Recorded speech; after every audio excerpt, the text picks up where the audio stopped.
የትምህርት ስርዓቱ ቀውስ ውስጥ ነው ያለው። አሁን በጣም ደግሞ ህይወት የሚተበትብ ነገር ቢኖር ውድድር ነው። እኔ ከንትና የእንትና ህይወት ከንትና ምናምን ስንል አንድ ደስተኛ ህይወት አይኖርም ሰው ይሄንን እያየ ማለት ነው። ግን ትምህርት ቤት ነው የለመድነው ይሄንን። ትምህርት እኮ እንደ ማር እንደ ወተት የሚጣፍጥ ነገር ነው። እንዴት መራራ ሬት አደረግነው። ሰው የተማረ የት ደረሰ የሚለው ትክክል ነው። ይሄ እኮ በጣም ምሁር መሆን አያስፈልግም። እስቲ ህፃናት ሙያ ሄደሽ ጠይቂ። መጠየቅ ነው ደግሞ እኮ እንደነግጣለን። ለምን እኔ ማትሪክ ሁሉ ጊዜ ያለ እድሜ ጋብቻ ዝግጅት ነው ጭፈራ ነው ብዬ ማሰብ። በዚህ ምድር ላይ ከፍተኛው ኃላፊነት ልጆች ማሳደግ። ቢያንስ ከ2400 ተማሪ 20 ልጆች ራሳቸውን ይስታሉ። ከአንድ ምንጭ 100 ሰው ጠጥቶ 99 ከታመመ መታከም ያለበት ምንጩ። እንዴት አንቺ የተማርሽ ሆነሽ ለፈተና አጥኑት ያለሽ ሰው ለፈተና ብዬ እያጠናው ከሆነ ይህ ወንጀል ነው። ፓሽናችንን እንዴት ነው ማወቅ የምንችለው? መጀመሪያ ሌሎቹን ማየት ራሱ ውርደት ነው። በእውነት ምን አገባሽ ስለሌሎቹ? በዛሬው የቃል ፖድካስት ኤፒሶዳችን ከዶክተር መራዊ ጎሹ ጋር በነበረን ቆይታ ስለ ትምህርትና ስለ ትምህርት ስርዓቱ እጅግ በጣም በሰፊው ተወያይተናል። ዶክተር መራዊ እንደነገረኝ ከሆነ ለልጆች ኤክስ መስጠት ወይም ደግሞ ስህተታቸውን እንዳያርሙ እድሉን መንፈግ ጎጂ ልማዳዊ ባህል ነው፣ እንዲህ ማድረግ የለብንም ብሎ ለምን ማድረግ እንደሌለብን በሰፊው አስረድቶናል። ዶክተር መራዊ ጎሹ ማለት የእርግብ ኤዱኬሽናል ሰርቪስስ ወይም የእርግብ የትምህርት አገልግሎቶች ስትራቴጂ ማናጀር ነው። በነበረን ቆይታ ባወራናቸው ታሪኮች እናንተም እኔም እኮ ስማር እንደዚህ ነበረ የምትሉበት ብዙ ትውስታዎች ይመጣሉ ብዬ ተስፋ አድርጋለሁ። እንደምትወዱትም እርግጠኛ ነኝ። አብራችሁን ቆዩ።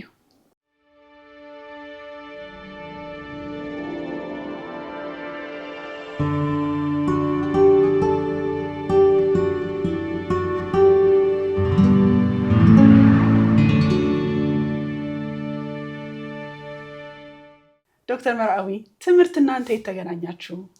እኔና ትምህርት የተገናኘ ነው በድንገት ነው። እውነት ለመናገር አንድ የጎዳና ተዳዳሪ ልጅ ነው እኔን ለትምህርት ዓለም ያስተዋወቀኝ። የሚገርምሽ ነገር እኔና ትምህርት አንዋደድም። በዚህ ምድር ላይ ከምጠላው ነገር ትምህርት ግንባር ቀደም አንደኛ ነበር እና ትምህርት ቤት የሚሄደው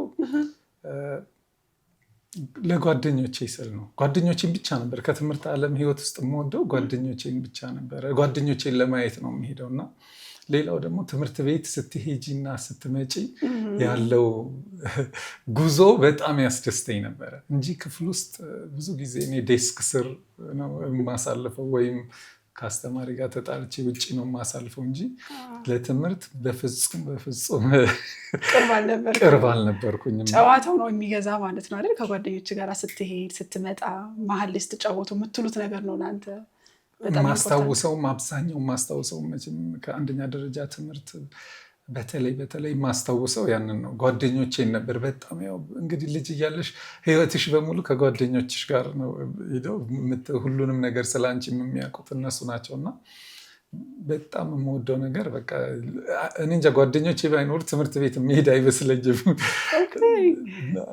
ቤተሰብስ ምን ይልህ ነበረ? ለምን እንደዛ አልኩ መሰለህ? እንዳልከው ነው ልጅነታችን። እኔም አሁን ልጅነትሽን አስቢ ብትለኝ ጨዋታ ጓደኞች እንዳንተ ማለት ነው ትዝ የሚለኝ እንጂ ትምህርቱ አይደለም። ግን ቤተሰብ በየቀኑ ይጨቀጭቀናል። አጥኑ፣ ካላጠናችሁ ሰው አትሆኑም። ይሄ ነው እንደዚህ ለትምህርት ያላቸው ቫልዩ የሆነ ቤተሰብ ከሆነ ያንተ ቤተሰብስ ምን አይነት ነበረ? ምናልባት እግዚአብሔርን የማመሰግነው እኔ ምንድነው ቤት ውስጥ ጫና አልነበረም። አባቴ ግን ምን ይላል ሁል ጊዜ ተማሩ ልጆቼ፣ ትምህርት ነው የማወርሳችሁ ይላል። እና አንደኛ ነገር ደግሞ እኛ ትምህርት ቤት በተለይ አንደኛ ደረጃ ትምህርት ቤት በነበርንበት ጊዜ የቤተሰባችን ሁኔታ ተቀይሮ ነበረ። ከዘውድ ስርዓቱ ወደ ደርግ መንግስት ሲሸጋገር ቤተሰባችን ትንሽ ተቸግረው ነበር እና በዛ ምክንያት ብዙ ቤት ውስጥ ቁጥጥርም አልነበረም። ግን አባቴ በጣም ትኩረት ሰጥቶ የሚናገር የነበረው ተማሩ ልጆች፣ የማወርሳችሁ ነገር ምንም የለኝም፣ ትምህርት ነው። ትምህርት ደግሞ ማንም ሰው ሊወስድብሽ አይችልም። አየሽ በዛ ሰዓት የነበረው ነገር ንብረት ከመውረስ ጋር ከተለያየ ነገር ጋር ስለነበረ እውቀትን ግን ማንም መጥቶ አይወስድም የሚል በህሊናው ስለተቀረጸ ተማሩ ልጆቼ፣ እኔ የማወርሳችሁ ነገር የለም የሚል ነበረ። ግን ቤት ውስጥ ግን ያው ወንድሞች አጥኑ ይሉሻል፣ የተለያየ ነገር ነበር። እኔ አንድ በጣም ማስታውሰው አንድ ጊዜ በቃ ሞትኩኝ ብዬ ትምህርት ቤት ላለመሄድ በቃ ቢያገላብጡኝ ያንን ያህል ትምህርት ቤት ሄደው በቃ አልሄድም ብዬ ድርቅ አልኩኝ። በቃ እንደሞተ ሰው ወደዚህ ቢያደርጉኝ። ከዛ በኋላ አባቴ ነው በኋላ ልክ ሁሉም ትምህርት ቤት ከሄዱ በኋላ ተመልሶ እሱ ጤና ጥበቃ ነበር የሚሰራው፣ የሕክምና ባለሙያ ነው። ከጓደኛው ጋር ቀን ላይ ወደ 4-5 ሰዓት ሲመጣ እየተጫወትኩ እንዴት ሆነ ተነሳልሽ ብለው ሲጠይቃት የምታሳድገን የነበረችው ልክ እናንተ ስትሄዱ ወዲያው ተነሳ። እርግጥ ልክ መኪናዋ ከግቢ ስትወጣ እኔ ተነስቻለሁ። ትምህርት በፍጹም በምድር ላይ የምጠላው ነገር ነበረ። በጣም ብዙ ሰው ሪሌት የሚያደርግ ይመስለኛል።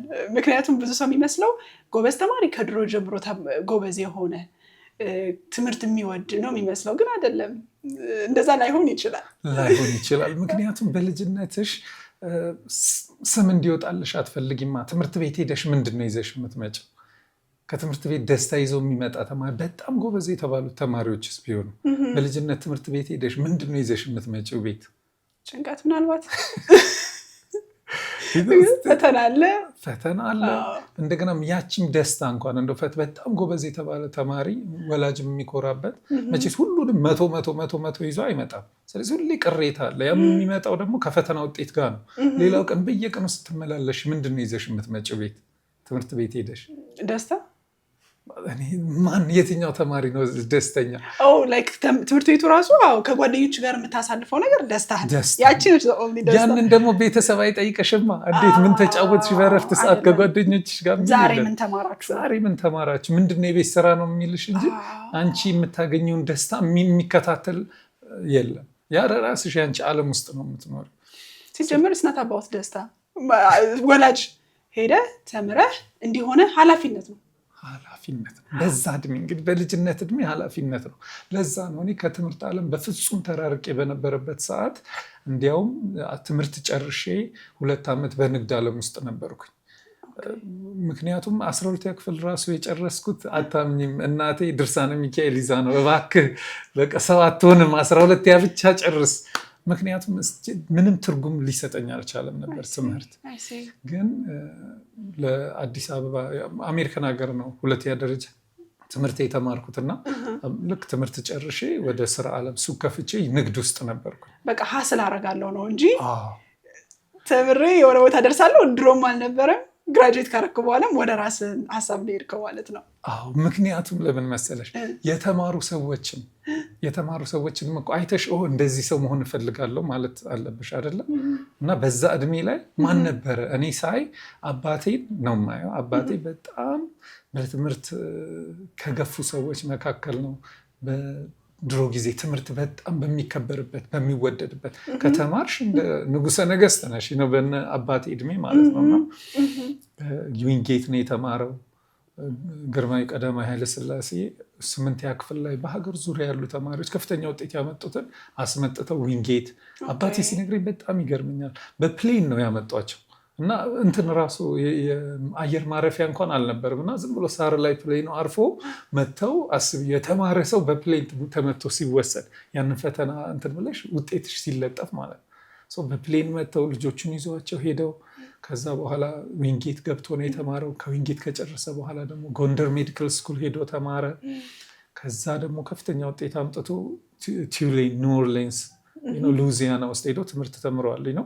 ይህንን ሁሉ ተምሮ ግን ስታዩ ያገኘው የነበረ ገቢ አልተመጣጠንልኝም። ገባሽ? ብዙ ለፍተሽ ተምረሽ የተማረ ሰው ዋጋው ዝቅተኛ ነበር። የባለሙያ ዋጋ የሚገባውን ያህል ክፍያ እያገኘ አይደለም የሚል ነው የልጅነት አይምሮ ላይ የተቀረጸው። ስለዚህ እከራከር ነበረ ነው። ለዚህ ነው ምንድን ነው ምን ጥቅም አለው ተምሮ አባቴ ለፍቶ ለሀገር አገልግሎ ዲኬት ኢትዮጵያን እሱ ነው የከፈተው ኢትዮጵያ ውስጥ በዛ ጊዜ ልክ ደግሞ ከደርግ ስርዓት ወደ ኢህአዴግ ስርዓት ሲመጣ የዛን ሰሞን HIV ኤድስ በጣም እንደ ሰደድ ነበር ነው። በጣም አደገኛ ጊዜ ነው እና ደግሞ በጣም የሚፈራበት ጊዜ ነው። እንደዚህ አይነት ነገርም እንዳሁን አይደለም ነው። የዛን ጊዜ ስለ ከኤችአይቪ ኤድስ ጋር የተያዘ ነገርን ለመናገር በጣም ይፈራ ነበረ እና ብዙ ሰው እየተጎዳ ነበር እና አባቴ ጡረታ ወጥቶ ዲኬቲፒኤስአይን ከፍቶ ከአንድ አሜሪካዊ ጋር ብዙ ስራ ሰርቷል ነው እና አስታውሳለሁ። ያ ሁሉ ልፋት ያ ሁሉ ድካም ግን በገንዘብ አንድ ባለሱቅ ወይም ደግሞ አንድ ንግድ ያለው አንድ ስፔር ፓርት ያለው ሰው ያለውን አይነት ገንዘብ አልነበረም የሚኖርሽ ነው። ተቀጥረሽ ስትሰሪ ማለት ነው። ሰው ተምሬ በማህበረሰቡ ዋጋ አላገኝም፣ ገንዘብም በቂ ገንዘብ አላገኝም፣ እኔ ልኖረው የምፈልገውን ህይወት የሚደግፍ የሚል እምነት ስለነበረኝ 100% ገንዘብ የሚገኘው እንዳልሽ በቃ እኔ በዛ ሰዓት ደግሞ የማስበው በቃ ገንዘብ እንዴት አድርጌ አገኛለሁኝ ነው። ኦልሬዲ ከ11ኛ ክፍል ጀምሮ ስራ እየሰራው ነበረ። የግድን ነበር ትምህርት ቤት ያው ለቤተሰብሽ ለማስደሰት ማለት ነው። ፉልፊል ለማድረጊያችን እንደምንም 12 ጨርስ ተብለሃል። እሺ እሱን እንኳን ጨርስላቸው እናቴ ደስ ይበላትም። አባቴ እንዲያውም ብዙ ጫና አያደርግም። ተማሩ ነው ጀስት የሱ ኮንስታንት ነገር ናት። ተማሩ ነው። በጣም አይጨቃጨቅም፣ አይማታም፣ ምንም ነገር አያደርግም ነው። ጀስት ተማሩ ግን ያው አይምሮሽ ውስጥ ያን ነገር ትሰሪያለሽ፣ ያድራል። እናቴ ግን በጣም እንድንማር ትልቅ ደረጃ ላይ እንድንደርስ ትፈልግ፣ በትምህርት ሰው ይኮናል ብላ እሷ ታምን ነበር። እኔ ግን በፍጹም አላምንም። ንግድ ነበረ እኔን የሚያስደስተኝ። በጣም የሚገርመው አሁን ብዙ ሰው ሼር የሚያደርግ ይመስለኛል። አሁንም በዚህ ዘመን ለምን እማራለሁ ብነግድ የምፈልገው ቦታ ጋር መድረስ እችላለሁ የሚለውን ሀሳብ የሚገዛቸው በጣም ብዙ የሚመለከቱ ሰዎች አሉ በየቤታቸው እና ብዙ ሰዎች የሚገባቸው ይመስለኛል አንተ የምትለው ነገር። ምክንያቱም አስቢ፣ ባለሙያ ሆነሽ ምን አይነት ስራ ነው የሚጠብቀሽ? በጣም ነጋዴ ስትሆኚ ደግሞ ምን አይነት ስራ ነው የሚጠብቀሽ? ደንበኛሽን ለማርካት ነው አይደለም የምትሰሪ። ባለሙያ ሆነሽስ የምትሰሪ ስራ ሰው በልጅነት አንጎላ ስታስቢ ኦኬ ነጋዴ ሆኜ ደንበኛዬን አስደስቼ ደንበኛዬም ተደስቶ የሆነ ነገር ማግኘት ከቻልኩ ባለሙያ ሆኜ ወይ ሐኪም ሆነሽ መታገል እዛ ጋር ሁሉም ነገር ሊቀርብልሽ ላይቀርብልሽ ይችላል። አስተዳደር ሆነሽ ብዙ ማን ነው አብሮሽስ የሚሰራው ሰው ደስተኛ ነው ወይ? ውጤቱንስ ወዲያው ያየዋል? ንግድ ግን ንግድ ዓለም ላይ ስትሆኚ የሆነ ነገር ትሸጫለሽ፣ ያን ነገር ታመጫለሽ፣ ትወዳደሪያለሽ፣ ትሮጫለሽ፣ ግን ደንበኛሽንም ማርካት ትችላለሽ። አንቺም ሪዋርዱ ኢንስታንት ነው። ሽልማቱ የት እየሄድሽ እንደሆነ የምታዩ ነገር ነው። የባለሙያ ዓለም ግን በጣም ከባድ ነው። በጣም ልክ ነህ። ይሄንን ግን ፍንትው አድርገህ እያወቅህ ገና ከልጅነት ጀምሮ አይ እኔ ሀስለር ነኝ ብለህ ለይተህ ሳለ ይኸው ዶክተር እስከመሆን ድረስ መልሰህ ተማርክና ምንድን ነው መልሰህ ወደዚህ ያመጣ? ያ ነው እኔም ዛሬ ከአንቺ ጋር እዚህ ቦታ ላይ ያደረሰኝ ምንድን ነው፣ አንድ የጎዳና ተዳዳሪ የ14 ዓመት የጎዳና ተዳዳሪ፣ እኔ በዛ ሰዓት ለበዓል ነበረ ተክለ ሃይማኖት ደብረ ሊባኖስ ንግስ ነበረ። የተክልዬ ለዛ ለ2 ሳምንት ነው የመጣሁት እና መጥቼ አንድ የጎዳና ተዳዳሪ ልጅ እዚህ ራስ ደስታ ሆስፒታል ዘመድ ልጠይቅ የአባቴን ጓደኛ ልጠይቅ ሲሄድ መርዝ ጠጥቶ ራሱን ለመጉዳት ይዘውት ይመጣሉ እና እኔ እዛው ዶክተር ሩም ውስጥ ቁጭ ብዬ ነበረ። የ14 ዓመት ልጅ ነው። ይዘውት መጡ እና ይዘውት መጡ ሳየው ፊቱን እነዚህ ማስቲሽ ጎዳና ላይ ያሉ ልጆች አሉ አይደል? እንደዛ ፊቱ በጣም የተቦጫጨር ዱርዬ የሚመስሉ አሉ አይደል ልጆች? እንደዛ አይነት ነው ፊቱና እኔ ያን ነገር ሳይ እኔም እንደነገርኩሽ ኢትዮጵያ ውስጥ እያለሁ ብዙ ትኩረቴን ያደረግኩት ከትምህርት ውጭ ወደ የዱርዬ ህይወት ማለት ትችላለሽ። ትምህርት ላይ ፎከስ ዱርዬ የምትባየው ትምህርት ካልተማርሽ ነው አይደል? ሰፈር ውስጥ ኳስ መጫወት፣ ከሰው ጋር መጣላት፣ በእኛ ጊዜ የነበረው ነገር ሰፈር ለሰፈር መጋጨት ምናምንና እንደዛ አይነት ልጆች ለእኔ በጣም አራዳ፣ በጣም ደፋር፣ በጣም ጀግና ናቸው። ገባሽ? ያ ጀግና ልጅ ገና በ14 ዓመቱ አራዳ ልጅ እንዴት መርዝ ጠጥቶ እዛ ጋር መጣ የሚለው ነገር ኦልሬዲ ረብሾኝ ነበር እና ይዘውት መጡ። ራሱን ስቷል። ደም ነገር ነበረ አፉ አካባቢ። በጣም የሚያሰቅቅ ነበረ የልጁ ሁኔታ። ተሸክሞት ይዘው ሲመጡ ፖሊሶች እና ሌላ ጎዳናዎች ነው ይዘውት የመጡት እና እኔ ይህን ነገር ሁል ጊዜ ስናገር ልክ እንደ ፊልም ነው ይታየኛል። ልጁ ይመጣብኛል ነው። አመጡት፣ ስትሬቸር ላይ አስተኙት። የሆነች ቢጫ ቲዩብ ቢጫ ጎማ ነገር አመጡ። በአፍንጫ ውስጥ ከተው ቃል ማመን አልችልም። ልክ በአፍንጫ ውስጥ ከተው በአፉ ሲያደርጉት እኔን ተሰማኝ። በጣም እየተከታተልኩ ነበረ። ገባሽ ሁኔታውን?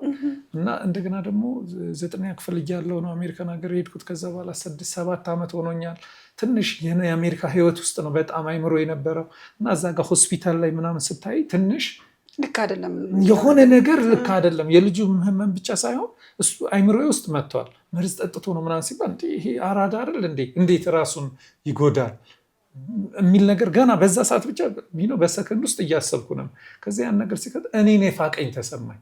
ልክ እንዴት ነው አንድ ሰው አጠገብሽ ሆኖ ወደ ላይ ሊለው ስለ አንቺን እንደዛ በጣም ተረበሽኩኝ። እንዴ ምንድን ነው? ከዛ አይ ቲንክ 40 ደቂቃ ፈጀ እና በዛ ሁሉ ሰዓት ስለ ልጁ እያሰብኩ ነበር። እና ወደ 40 ደቂቃ ይድናል አይድንም፣ ይሞታል ላይ ነው ልጅ ሲሞት እኛ እንውጠዋል ተባለ። ፕራይቬሲ ነገር በጣም ኢንትሩሲቭ የሆነ ፕሮሲጀር ነው። እያጠቡት ነው እና ይሄ ነገር በቃ እኔ ተረብሻለሁኝ ነው። እና መጨረሻ ላይ ልክ አይ ቲንክ 30-40 ደቂቃ ለእኔ አመት ነበረ። እኔ በዛ ሰዓት ፀጉሬን አጎፍሬ ያለው የሂውስተን ስታይል በዛ ሰዓት የወርቅ ጥርስ ዳይመንድ ግሪል የምታደርጊበት እኔ እንግዲህ በቋንቋው ፍንዳታ እና የምሸጠውም የነበረው ጥቁር አሜሪካኖች ያሉበት አካባቢ የራፐሮች ምናምን እነዚህ የሂፕሆፕ ካልቸር ያለበት ሱቅ ነበረ የነበረኝ መሸጥ ጆርደን፣ ናይኪ እነዚህ ልብሶቹ በጣም እንትን የተባሉ እና እኔ የነበርኩበት ዓለምና እዛ ጋር እያየሁት የነበረው በጣም ተጋጫይ ነው። እና መጨረሻ ላይ ልጁ ልክ ነፍሱን ሲያውቅ የመጀመሪያ የተናገራት ቃል ነው ለትምህርት እኔ አይኔን የገለጠልኝ ማለት ይችላሉ። ምንድን ነው ያለው? በአጸያፊ ቃል ነው የተናገረው። እናትህ እንደዚህ ትሆን ለምን አዳንከኝ? ዶክተሩን ማለት ነው እያቃሰተ ገና ሙሉ በሙሉ አልተመለሰም እኮ ያ ሁሉ ደም እንትን ብሎታል ምን ብሎታል ለምን አዳንከኝ ሲል እዛ ጋር አባቴ መጣብኝ። እንዴት ከሞት አድኖት ያ ሁሉ ደም ተፍቶ ያ ሁሉ ነገር ሆዱን አጥቦት እንዴት በዛ ሰዓት ትንሽ እንኳን የመጸጸት ነገር የለም ነው ልጁ በቃ ለምን አዳንከኝ ሞትን መርጧል። በቃ አባቴ ተማሩ ያለው ምንድን ነው አልኩ። በቃ ምን እየሆነ ነው? እኔ እዛ ጋር የመማር እድሉ እያለኝ ያንን ትቼ ንግድ ዓለም ውስጥ ገብቻለሁ። ይሄ ልጅ ደግሞ ከእኔ የተሻለ ልጅ እንደሆነ በእኔ እምነት በዛ ሰዓት አሁንም እውነት ለመናገር የልጁ ልብ ደፋር መሆኑ የኢትዮጵያ ጀግንነት የምትዩ ነገር አለ አይደል? ብዙ ጊዜ ዱርዬዎች በጣም ደፋሮች ናቸው፣ ግን ይሄ የ14 ዓመት ህፃን ልጅ ነው እና እኔ በዛ ሰዓት እኔም በቃ ደፋር ነኝ የምል ነኝ። ግን ይሄ ልጅ ከሞት ጋር ተናንቆ ከዛ ሲመለስ ደግሞ ለምን አዳንከኝ? አዎ ተመልሶ ወደዛ ህይወቱ ለምን ዋጋ አጣ? ያቺ ናት። ልክ ያን ነገር ሳይ ቀጥታ ተመልሼ አሜሪካን ሀገር ሄጄ ትምህርት ቤት ነው የሄድኩት። ምንድነው ፍትህ? ያ ልጅ ህይወቱን ምንድነው ዋጋ ያሳጣው? ማን ነው ተጠያቂ ለዛ ልጅ ህይወት? እናቱ የት አለች? እባክህ ተማር፣ ትምህርት ቤት ሂድ። አባቱ የት አለ? እሺ እናት አባት በሆነ ምክንያት የለም እንበል እንዴ፣ አጎት፣ አክስት፣ ቤተ ዘመድ፣ የሰፈር ሰው የለም እንዴ? እሱ ሁሉ ካለፈ ማህበረሰቡ የለም እንዴ? መንግስት የለም? እንዴት የ14 ዓመት ልጅ ጎዳና ላይ ወጥቶ ከዛ በኋላ ልሙት በቃኝ ብሎ እስከሚመረር ድረስ ህይወቱ እንዴት ዋጋ አጣ? ያ ነው ያንን መልስ ለመፈለግ እንደገና ለዛ መልስ የምታገኙ ትምህርት ቤት ነው። ንግድ ላይ ልታገኛች፣ በገንዘብ ልታገኛች የዛን መልስ የፈለገ ገንዘብ ቢኖርሽ የዛ ልጅ ህይወት ዋጋ ለምን እንዳጣ በዛ ሰዓት 150 ሺህ ጎዳና ተዳዳሪዎች አዲስ አበባ ከተማ ውስጥ ነበሩ። በ96 ዓመተ ምህረት በኢትዮጵያ አቆጣጠር በ96 ዓመተ ምህረት የሴቭ ዘ ችልድረን ዳታ 150 ሺህ ጎዳና ተዳዳሪዎች ነበሩ። ያንን ሳይ በቃ ማመን አቃተኝ። 150 ሺህ እንደዚህ አይነት ልጆች አሉ ማለት ህይወታቸው ዋጋ ያጣ። በኢትዮጵያ ባህል እንዴት ነው ልጅ አመሸ ወይ ምን ሆነ ወይ ወጥቶ ገባ ወይ እናት የምትጨነቅበት ባህል ነው። በጣም በላ ወይ ጠጣ ወይ በረደ ወይ በጣም እኔ አስታውሳለሁ እህቴ ወድቃ ትንሽ ነገር ጉልበቷ ላይ እንትን ሲል አባቴ እንዴት እንደተቆጣ በእውነት ለምን ትንቀለ አሁን እንዴት ይሄ ምን ሊሆን ነው? ትንሽ ነገር እንኳን ሴት ስለሆነች በቃ እንዴት ጠባሳ ወጣብሽ ብሎ ሲረበሽ ትዝ እና እንደዚህም እርግጠኛ ነኝ ማንኛውም ኢትዮጵያዊ ቤት ውስጥ ብትሄጂ ለሰው ልጅ ያለው ዋጋ በጣም ለልጆች የሚሰጣቸው ከፍተኛ ዋጋ ነው። ሰው ያንን ዋጋ የገደለው ምንድን ነው? ለምንድን ነው ልጁ በቃ ጎዳና ላይ ወጥቶ የቀረው? ወይም የእሱ አይነት ለምንድን ነው ህይወት ዋጋ ያጣችው የልጆች የሚለው ለዛ መልስ የምታገኘው ትምህርት ላይ ነው። አይኔ የተገለጠው ትምህርት ምክንያቱም በገንዘብ መልስ ልሰጥ አልችልም ለዛ ነገር አይደለም። ምንድነው ምክንያቱ? ሩት ኮዙን አንደርስታንድ ማድረግ አትችልም። ልታግዘው ትችል ይሆናል በገንዘብ ፋይናንሻል ፍሪደሙ ካለ ነፃነቱ ካለ ማሳደጊያዎች ልከፍት ትችል ይሆናል አላውቅም or whatever። አሁን ብዙ ሰዎች እንደዚህ አይነት ኤንጂኦ ብከፍት ብር ቢኖረኝ ይላሉ ለምሳሌ አይደለም። እንደሱ አይነት ነፃነት ሊሰጥ ይችላል፣ ግን እሱ አይደለም ጥያቄው። እሱ ኦልሬዲ ህይወታቸው ዋጋ ያጡትን ሰዎች ሰብስቦ መልሶ ሪቨርስ ለማድረግ ለማከም አይነት ነገር ነው። መሰረታዊ ጥያቄው ላይ ግን አያደርስም። ለምን እዚህ ጋራ ደረሰ ልጁ የሚለው ጋራ ግን እውቀት ይፈልጋል እሱን አንደርስታንድ ለማድረግ። 150,000 ኪሎ ግራም ወርቅ ከተማ ውስጥ ሊወድቅ ይችላል እንዴ? አንድ ሰው እንኳን 1 ኪሎ ወርቅ ዋጋ ቢኖረው 150,000 ኪሎ ግራም ወርቅ ከተማ ውስጥ መንገድ ላይ ሊበተን ይችላል። ሰው ምንድነው ህይወታቸው ዋጋ ያሳጣቸው ነገር? አይሲ መልሱን አገኘኸው ከተማርክ በኋላ ወደ እርግብ ኤጁኬሽናል ሰርቪስ ያንደረደረ ነገር ሜቢ እሱም ሊሆን ይችላል አላውቅም። በምን መልኩ ይሄንን ፍትህ ለማምጣት መንገድ አገኘ ይሆን? እንግዲህ ትምህርት ቤት ሲሄድ ጥያቄ ያ ነበረ። ምንድነው ችግሩ? ያ ልጅ የ14 ዓመት ልጅ የት ነው መሆን ያለበት? በዛ እድሜ ጎዳና ላይ ነው መሆን ያለበት? ይታወቃል። አሁን እንግዲህ ዓለማችን ባለበት ወይም ሀገሪቷ ባለበት ሰዓት ወይም ዛሬ አሁን የ14 ዓመት ልጆች የሚመረጠው ወይም መሆን ያለባቸው ትምህርት ቤት ውስጥ ነው አይደለ? በዛ እድሜ ላይ ትምህርት ቤት ይሄ ልጅ ከትምህርት ቤት ወጥቶ ጎዳና ድረስ ወድቋል። ስራም እየሰራ አይደለም፣ እናት አባቱንም እያገዘ ወይ የሆነ በስራ ላይ አይደለም። ያንን ሁሉ ደረጃ አልፎ ጎዳና ላይ ነው ያለው። ምንድን ነው ያንን ጥያቄ ነው። ለዛ መልስ ምንድነው ያ ልጅን ዋጋ ህይወቱን ዋጋ ያሰጣው? ሰው ወደ ትምህርት ቤት ነው የመጀመሪያው ስቴፕ። ኦኬ ይሄ ልጅ መኖር የነበረበት ትምህርት ቤት ውስጥ ነው። ለምን? ኦኬ ለሴ እናት አባቱ በሆነ ችግር ምክንያት እንትን ብለዋል ወይ በህይወት የሉም በሆነ ምክንያት፣ ግን ያ ልጅ ያንን ሁኔታ ሊያከመው የሚችለው ትምህርት ቤት ውስጥ ነው። ሌላ ምንም መንገድ የለውም ማለት መፍትሄ ማግኘት የሚችለው ወይም ሌላ ሰው አክስት አጎት ዘመድ ቢይዝሽ ትምህርት ቤት ነው በዛ እድሜ መላክ ያለበት። ትምህርት ቤት ሄዶ ልጁ ህይወቱን እንዲያክመው ከዛ ህይወቱን መምራት እንዲችል ትምህርት ቤት መሄድ። ከዛ ትምህርት ቤት ሲሄድ ምንድነው የሚያጋጥመው ነው ሁለተኛ ነገር። እኔንስ ትምህርት ቤት ሲሄድ ምንድነው ያጋጠመኝ?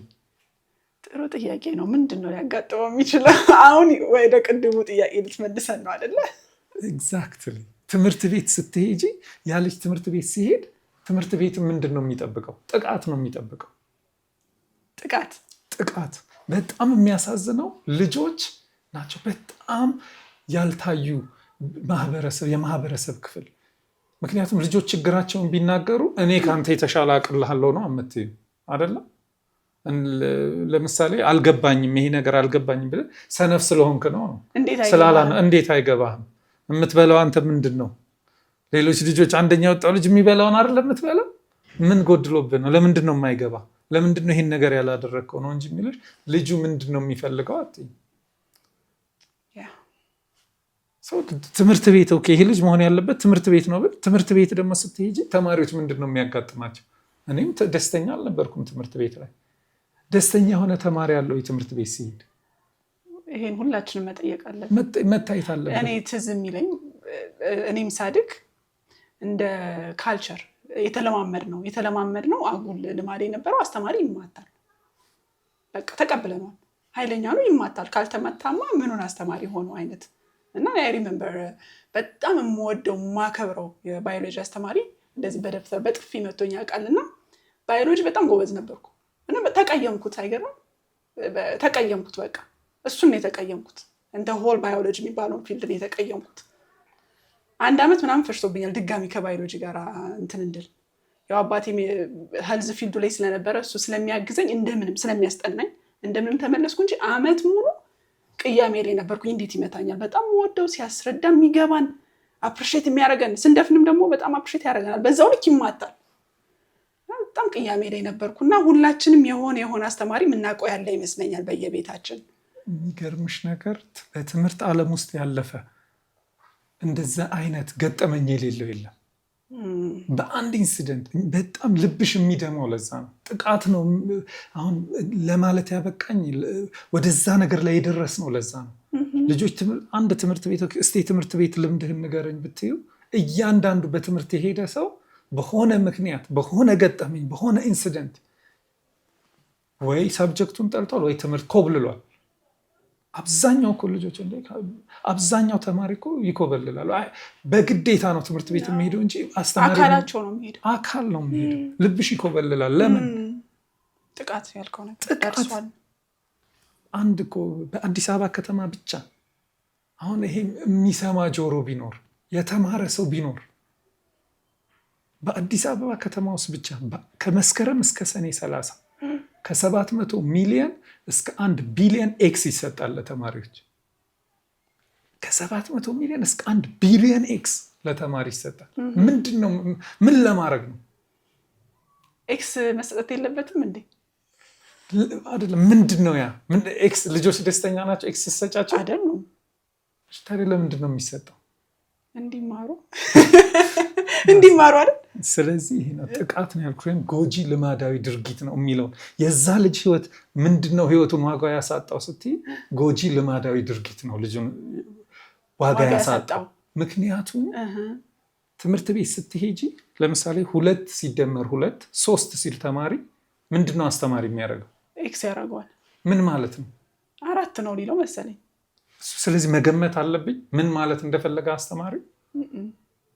እንደ ልጅ ሆነስ ታስበው ልጁ ምንድን ነው የሚለው? 2 ሲደመር 2 3 ሲል ኤክስ ሲያደርገው አስተማሪው ምን መልእክት እንዳስተላለፈ በዛ የሚያውቅ ልጅ አለ? የለም። ምን ማለት ነው? ፌል አድርገሃል ልጁን ማለት ነው። እንግዲህ ፌል አድርገሃል አንዱ ነው። እኛ አጥንተን ያገኘነው 35 መልእክት ነው የሚተላለፈው በልጆች አንጎል ውስጥ አንድ ኤክስ ስትሰጪው። ሰነፍ ነኝ፣ አልወድህም። ልክ አሁን አልሽ እኮ አንቺ የምወደው አስተማሪ ለምን ይመታኛል? የሆነ አንቺ እንግዲህ የሆነች ስህተት ሰርተሽ ነው። ዳስተር አጥፍቼ እጄ ልታጠብ ሄጄ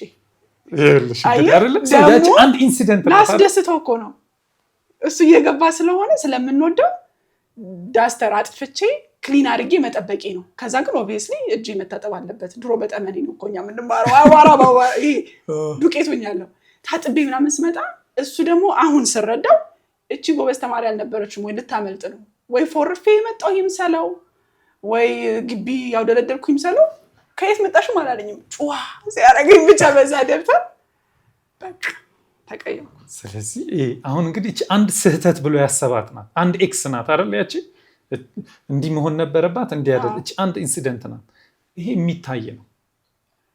በጣም የማታዩ ግን 2 ሲደመር 2 3 እኮ ለማስደሰት ነው ተማሪው አይደል? ልክ እንዳንቺ እኮ ነው።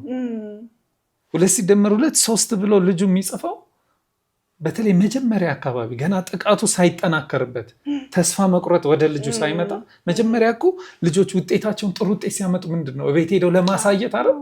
ደስ ይለው እናት አባቴን አስደስታለሁ ብሎ ነው ያንን ውጤት ይዞ የሚመጣ።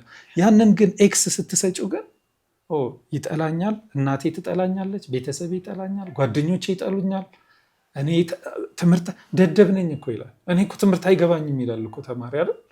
ያ ሁሉን ኤክስ ስታወርጂበት 5 ትምህርት የሚማር ከሆነ 5 አስተማሪ ያ ሁሉ ጥቃት ሲሰነዘርበት ምን ለማድረግ ነው? ምንድነው ምክንያቱ? በጥፊ እኮ በጣም አሪፍ ነው የምታዩ ነው የማታዩ ነው በጣም አደገኛ ስሞል ዶዝ ሆኖ ሃይ ፍሪኩዌንሲ በተደጋጋሚ በቀጣይነት አስቢ። በየቀኑ ስትመጪ በጥፊ የሚመታሽ ቢሆን እንዴት ነው? በቃ ቀራለሁ ከትምህርት ቤት አስበው። 50% ተማሪ የሚቀረው ለዛ ነው። ኤክስም ከጥፊ በላይ ነው። የትኛው ነው ሞር የሚያመው? ኤክሱ ለራስ የምትሰጠውን ግምትም ዝቅ ያደርገዋል። በቃ ራስን የምትረዳበት መነጽር በጣም የወረደ ነው የሚሆነው። ጥቅም የለኝም ነው የምትለው። እንኳን ራስሽ ወንድምሽ፣ እናትሽ አንተ አይገባህም ትምህርት ደደብ ነህ አንተን ከማሳድግ ይቀለዳሉ ይባላሉ። ኤክስ የሚሰጠው ሀሜት ነው አስተማሪ 2 ሲደመር 3 ሀሜት ነው እንጂ ለምን አያስተካክለው? ቀላል ምሳሌ አሁን ልጆች የቀኙን ጫማ በግራ የግራውን ጫማ በቀኝ ያደርጋሉ አይደል? ምንድን ነው የሚደረገው? ታስተካክልላቸዋለህ። ለምን ኤክስ አትሰጫቸውም? ትናንት አስተምራቸዋል፣ ከትናንት ወዲያ አስተምረሻቸዋል። አሁን ዛሬ አዟዙረው አደረገው። ኤክስ ሰተሽ በቃ እንደተንሻፈፈ የልጅነት እግር ለስላሳ ትንሽ በተለያየ እግር አስገብቶ ሂድ ቀኑን ሙሉ እንደዛ አድርገህ ሂድ ኤክስን ያገኘኸው ብለሽ ቤቱ ብትርኪው ተጣሙ ይቀራል። ይሄ ልጅ ተጣሙ ይቀራል። ትምህርትም እኮ ለዚህ 2 ሲደመር 2 3 ሲል ለምንድን ነው ኤክስ የምትሰጪው? እሺ ኤክስ ሰጠሽ ትክክል አይደለም ለማለት ነው ብለን እንገምት። አሁን እኮ በአንቺ ኢንሲደንት እንኳን ባዮሎጂ አስተማሪሽና አንቺ አይምሮ ውስጥ ያሉት ሁለት የተለያየ ነገሮች ናቸው አይደለም? እውነቱንም ለመስማት እድል የለውም እሱ።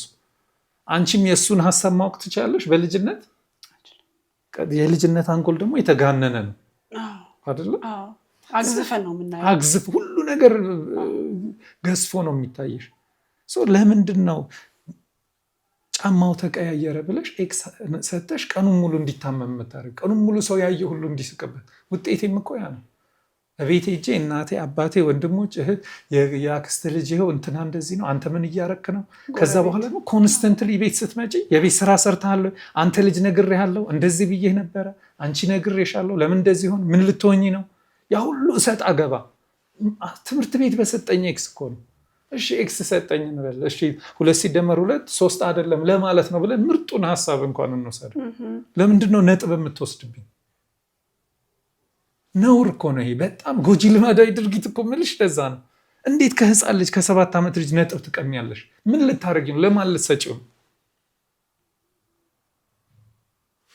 እውቀት ብቻ ነው በዚህ ዓለም ላይ ለሰው ስታካፍዩ እየጨመረ የሚሄደው ከሪሶርስ ውስጥ። እውቀት አንቺ እውቀት ለእኔ ከሰጠሽ አንቺ ጋ ያለው አይቀንስም አይደለም፣ ግን እየጨመረ ይሄዳል። ገንዘብ ግን አንቺ ለእኔ ብትሰጪኝ ከአንቺ ቀንሶ ነው ወደ እኔ። እውቀት ግን ባከፈልሽ ቁጥር እየበዛ እየገነነ የሚሄድ ነገር ነው። 2 ሲደመር 2 ልጁ 3 አለ። ኤክስ ሰጠሽ፣ ለምንድን ነው የምትቀጭው? እየሞከረ እኮ ነው፣ ለመማር እየጣረ ነው አይደል? እና ያንን ነጥብ ወስደሽ ለማን ለመስጠት ነው? ከአንዱ ተማሪ ወስደሽ ለሌላው ለመስጠት ነው። እና በጣም ጥቃት ነው የምለው ካለማስተዋል ነው። ይሄ በክፋት አይደለም። የሆኑ ሰዎች የሆኑ ክፉ ሰዎች ተሰብስበው ልጆችን በአመት 1000 ኤክስ ለአንድ ተማሪ እየሰጠን አንጎላቸውን እናዙረው አይደለም። ይጠቅማል ብለው ነው። አስተማሪዎች እንዳልከው ይጠቅማል ብለው ነው፣ እያስተማሩ ነው፣ እያስተማርኩ ነው ብለው ነው የሚያስቡት። ኤግዛክትሊ ይሄ ነው የሚገርምሽ። አሁን አንድ የጎሳዬ ለታናሽ እህቴ የሚል የሆነ ዘፈን ነበረ። ያለ እድሜ ጋብቻ አይደለም። ሽማግሌዎቹ ተሰባስበው ልጄ ለአንተ ያንተ ልጅ ለእኔ ብለው ገና ህፃኗን ልጅ እንዲያውም እዛ ልክ ያ ሙዚቃ ሲጀምር የሆነች ጥጃ ትንሽዬ እሷም ገና ልትታረድ ሲወስድ ያሳያል እና ልጅም ያችም ህፃን ልጅ ካለ እድሜዋ ልትዳሪ ነው ተጨፍሮ ኃይሉ ጋር ተብሎ ይላል። ያን ቪዲዮ ሰው በደንብ ቢያየው ጥሩ ነው። ምንድን ነው ያቺ ልጅ እኮ ቤተሰብ እኮ ጥሩ አስቦ ነው። ጭካኔ ነው እንዴ የሚድሯ? እነሱ የሚመስላቸው እኮ ደስ በቃ ልጃችን ትዳር ያዘችልን፣ ትልቅ ለወግ ለማዕረግ ደረሰችልን ብለው በቅንነት ነው። እነዛ የአካባቢው ሽማግሌዎች ተመርጦ ተሰብስቦ እኮ ነው እቺ ልጅ ለትዳር ለወግ ለማዕረግ በቃች፣ የገሌ ልጅ ልትዳርልኝ ነው ተብሎ ተጨፍሮ በደስታ ነው የሚካሄደው። ግን ጎጂ ልማዳዊ ድርጊት ነው አይደል? ምክንያቱም ልጅቷ ላይ ህይወቷ ላይ ምን አይነት አስከፊ ነገር ሊደርስ እንደሚችል እናውቃለን አይደለ? ከፊስቱላ ጋር የተያዘ ከሳይኮሎጂካል ውጭ ፊዚካሊ። ምክንያቱም ልጅቷ ገና ሰውነቷ ለጋ ነው፣ በእድገት ላይ ናት። እድገቷን የተወሰነ ደረጃ ላይ ለአቅመ አዳምና ለአቅመ ሔዋን እንኳን ያልደረሰችበት ሁኔታ ይመጣል። ለአቅመ አዳምና ለአቅመ ሔዋን ብትደርስ እንኳን መጠበቅ አለበት አይደለ? ሰውነቷ እስከሚጠነክር ድረስ ህይወቷ አደጋ ላይ እንዳይወድቅ። አሁን ያንን ስታዩ ብዙ ጊዜ ምንድን ነው መሰለሽ በጣም የሚያሳዝነው ነገር ኋላ ቀር ማህበረሰብ ብለሽ እንኳን የምታስበው አካባቢ ምሁራን የተባሉት ናቸው እኮ ያን ነገር አሬንጅ የሚያደርግ አይደለም። የተሻለ ስታተስ ሽማግሌ የተባሉ በትምህርት ዓለም አንድ አይነት ነው። ዘንድሮ ተማሪዎች ሊፈተኑ ሲሄዱ ማትሪክን ለምሳሌ መውሰድ ትችላለሽ። ያ ሁሉ ልጆች ወዴት ነው የሚወሰዱት? ሽማግሌዎች እኮ ማለት እነማን ናቸው? ጥያቄውን የሚያወጡት የሚያዘጋጁት ናቸው እኮ። ሌላ ምንም። በጣም አስከፊ የሚሆነው ምሁራን አንቺ ኃላፊነቱን ሰተሽ ለምንድን ነው ብለው መጠየቅ የለባቸው? 12 ዓመት ሙሉ ልጄን እኮ ሰጥቻለሁ ትምህርት ቤት አስተምርልኝ ብዬ ከ12 ዓመት ሲማር በኤክስ ያ ሁሉን ኤክስ አሸክመሽ 12ኛ ክፍል ላይ ደግሞ አይ ወድቀሃል አንተ ለትምህርት አይሆንም ወደ ሙያ ግባ፣ ሁሉም ሰው መሐንዲስ መሆን ሁሉም ሰው ሐኪም መሆን የለበትም ሂድ፣ ስም ካወጣሽለት በኋላ ወድቀሃል ካልሽ በኋላ 97% ከ50 በታች አምጥተሻል ብለሽ ካልሽ በኋላ ብቁ ካልሆነ ለምንድን ነው የምታስፈትኝው? አልደረሰም ማለት ነው። 12 ዓመት ምን ስትሰሪ ነበር? ብቁ ሳይሆን ወደ ፈተና አስቀምጠሽ ማትሪክ ወዳቂ የሚል ስም ሰተሽ በቤተሰቡም እንዲጠላ በማህበረሰቡም እንዲጠላ አድርገሽ ምንድን ነው የምታደርጊው? ጎጂ ልማዳዊ ድርጊት። አሁን ይህንን ሰዎች አስበው ምሁራኑ ወይ ትምህርት ሚኒስቴር ያሉ ሰዎች ልጆቹን እንዲህ ክፉ ነገር እናድርጋባቸው እኮ ብለው አይደለም፣ ግን ይጠቅማል ብለው ፈትነን ተማሪዎችን ጎበዝ ተማሪዎችን እንለያለን ብለው ነው የሚያስቡት። ግን ሲማሩ አልኖሩም። በኤክስ ስታጠቂያቸው ነበረ። ተደራጅተሽ እኮ ነው። አንቺን ፓወር ማሳየት ነው። ከዛ በኋላ ደግሞ ምን እያደረገች ነው? የበታችነት እንዲሰማሽ ኢንቴግሪቲሽን አይደለ እያጠቃ ነው። ፈተና ሲሰጠኝ ምን እያደረገኝ ነው አስተማሪ? 10 ጥያቄ እኮ ሲያቀርብ እነዚህን 10 ጥያቄዎች አስተምሬሃለሁ፣ ኤክስ ነህ አንተ፣ አትረባም፣ አንተ እኮ ደደብ ነህ እያለኝ ነው አይደል? ለምን? ምን ልጅ እኮ ነው ተማሪ ብዬ ትምህርት ቤት አንቺ ጋር መጥቻለሁ። ለምንድን ነው የምታጠቂኝ? በጣም ባላየንበት መነጽር፣ እኔ ባላየሁበት መነጽር ነው ያሳየኸኝ ትምህርት ቤት ላይ ያለውን ስርዓት። ይሄ የራሳችን የመሰረትነው ስርዓት ነው። አስተምራለሁ፣ እፈትናለሁ፣ ኤክስ ሰጠዋለሁ። ከዛ በኋላ ምን ይሆናል አይታወቅም። እሱን አስበን አናውቅም። ከዛ በኋላ ግን ይሄ ነው የሚመጣው ማለት ነው። ስለዚህ ትምህርት ቤትን ስናስብ ህመም ትዝ እንደሚለን የሚሆነው ለዛ ነው። ትምህርት ቤት እኮ ሊሄዱ ሲሉ ቁርጠት የሚይዛቸው ፌንት የሚያረጉ የሚያቅለሸልሻቸው ልጆች እኮ አሉ። ልክ ከትምህርት ቤት ደግሞ ሲመጡ ሁሉ ህመማቸው ለቋቸው በጣም ደስተኛ ሆነው የሚጫወቱ አሉ እኮ። እኔ አሁንም ድረስ እንደዚህ አይነት ልጆች ያጋጥሙኛል። በቃ ልክ ከሰኞ እስከ ዓርብ ይታመማሉ፣ ቅዳሜና እሑድ ደህና ናቸው። ያሳመማቸው ግን ትምህርቱ ሳይሆን ትምህርቱን የሰጠንበት መንገድ እና አሁን እንዳልከው እኔ ጥቃት ነው ብዬ አሁን ዛሬ ነው አይኔ የተገለጠው። ከጥቃት በምን ያንሳል? የባሰ ነው እንጂ በተለይ የስነ ልቦና ጥቃት ነው። ቆም ብለሽ እኮ ማሰብ አለብሽ። ምን እያደረግኩኝ ነው? 12 ዓመት የሂሳብ ጥያቄ፣ የፊዚክስ ጥያቄ 50 ሊሆን ይችላል። የእንግሊሽ ጥያቄ 120 ሊሆን ይችላል። 12 ዓመት ሙሉ አዘጋጅቼሽ እንዴት ነው ከ50 በታችን ማመጣው? እኔ ጋ ነው ችግሩ ወይስ ማጋ ነው ችግሩ ያለው? ለ12 ዓመት ስታሳቅቅኝ ኖረሽ በኋላ ደግሞ የባሰ አሳቀሽ። ሁል ጊዜ ምንድን ነው ስህተት እንዳንሰራ እየፈራን። አሁን እኮ በጣም እየተጎዱ ያሉት ሰነፍ ተብለው የተፈረጁት ልጆች አይደለም፣ ጎበዞቹ ናቸው። በጣም የሚጎዱት አንደኛ ከፍተኛ ገቢ ያላቸው የሀብታም ልጆች በትምህርት ስርዓቱ የሚጎዱት። ምክንያቱም ብዙ ገንዘብ ካለሽ ብዙ ኢንቨስት ታደርጊያለሽ አይደለ? ከፍተኛ ወጪ አውጥተሽ ትምህርት ቤት ትልኪያለሽ። ያ ጥሩ ትምህርት ቤት ደግሞ አስተማሪዎቹ ያ ሁሉ ገንዘብ እየተከፈለ ተብለው ጫና ያደርጋሉ ልጆቹ ላይ። ልጆቹ የት ነው ያሉት? እንግዲህ መታየት ያለበት እንደ ማህበረሰብ መታየት ያለበት ያ ነው። ያ ሁሉ ገንዘብ ይህን ያህል ብር እየከፈልኩ እየተባለ አስተማሪው ደግሞ ልጆቹ ላይ ምንድን ነው የሚያደርገው? የእነሱም እኮ የአስተማሪዎችም እኮ አላስተማርክም የሚል ወቀሳ እንዳይመጣ ዞሮ ልጆቹን ጋር በርታ ማለታቸው ነው። ግን አይደለም። እነሱም ግን የዚህ ውጤት ሆኖ ቢሆንስ? እነሱስ ሲማሩ እንደዚህ አይደል የተማሩት? ትክክል ነው። የሚያስደንቅሽ አንድ አስተማሪ፣ ስለዚህ ስለ ኤክስ ስንነጋገር አንድ አስተማሪ 20,000 ኤክስ ይሰጣል በአመት እና እየነገርናቸው ነበር። አሁን ተጠቂ ብቻ አይደለም፣ አንቺም ትንሽ አይደለ ሃራስመንትም ላይ እኮ የሚያጠቃውም ሰው ጋር ችግር አለ አይደለ? አንድ አስተማሪ ምንድን ነው የገለጸበት በጣም ያስደነቀኝ፣ እኔ ልክ እንደ ገራፊ ይሰማኛል። አሁን አንቺ ግረፊ ተብለሽ ስትገርፊ፣ ገርፈሽ ገርፎ ቤቱ የሚሄድ ከሆነ ያ ሰውዬ ቤቱ ሰላም የሚጠብቀው ይመስልሻል? ጤናማ አይምሮ ካለው መርማሪ ከሆነ እየገረፈ አይደለ የሆነ ነገር ለማስወጣት እየገረፈ የሚሄድ ከሆነ አስተማሪ ፈተና ባረመ ቁጥር እኮ ያንኑ አስተምሮ ለፍቶ ደክሞ ክፍል ውስጥ አሁን እንዳልሽ የባዮሎጂ ቲቸር በፍቅር ትምህርቱን ይይዙልኛል ያውቁልኛል ብሎ አስተምሮ ከዛ ውጤቱ ላይ ሲያይ ኤክስ ሲሰጥ እንዴ ያንን ሁሉ ምን እያደረገ ነው? እሱም እኮ ስትገርፊም እኮ ያ ሲጮህ ሲሳቀቅ የምትሰሚው ነገር ለገራፊውም ይታመማል። በጥናት የወጣ ነው የሚታወቅ ነው። ጦር ሜዳ የነበሩ ሰዎች እንደዚህ መርማሪ የነበሩ ኢንተሮጌሽን ላይ የሰሩ ሰዎች ራሳቸውን ብዙዎቹ ይጎዳሉ። የአስተማሪዎቻችንን ህይወት ውስጥ አስተማሪ እኮ ማለት በጣም የተከበረ ሙያ ነው። ትውልድ የሚያንጹ ናቸው እኮ። ግን ለምንድን ነው ዝቅተኛ ክፍያ የሚከፈላቸው? ለምንድን ነው ክብራቸው ዝቅ ያለው? እያስተማሩ እኮ ነው አይደል? ስላላስተዋል ነው። ጎጂ ልማዳዊ ድርጊት ብዙ ጊዜ አንዳንድ ጊዜ ፈረንጆች በሳይንሱ ዓለም ላይ ትልቅ ደረጃ ላይ ደርሰዋል ብለን ስለምናስብ እነሱ ኤክስ ስለሰጡ እኛም ልጆቻችንን ኤክስ መስጠት አለብን ነው። ሰው አስተማሪ ምንድን ነው የሚያስበው? በቃ እኔ ኤክስ ሰጥቼ ኤክስ ከሰጠሁት በሚቀጥለው አሻሽሎ ይመጣል። የትኛው ልጅ ነው አሻሽሎ መጥቶ የሚያውቀው? የሚያሻሽል እኮ ቢሆን ጎበዝ ተማሪዎች መቶ ያመጣሉ። ፐርፌክሽን የለም፣ ሁሌ ስህተት ይኖራል። ላያሻሽሎም ይችላል። ግን እኛ እያስተማር ነው መሄድ አለብን። እየባሰ ከሄደ እየባሰ ጥቃቱን በሰነዘርሽ ቁጥር አትችልም፣ አትረባም።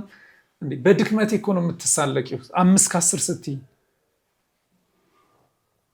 እስቲ የእናንተ ይዛችሁ የመጣችሁት አፕሮች እንደ ሲስተም፣ አሁን ችግሩ በጣም ግልጽ ነው እንዳልከው ጥቃት ነው።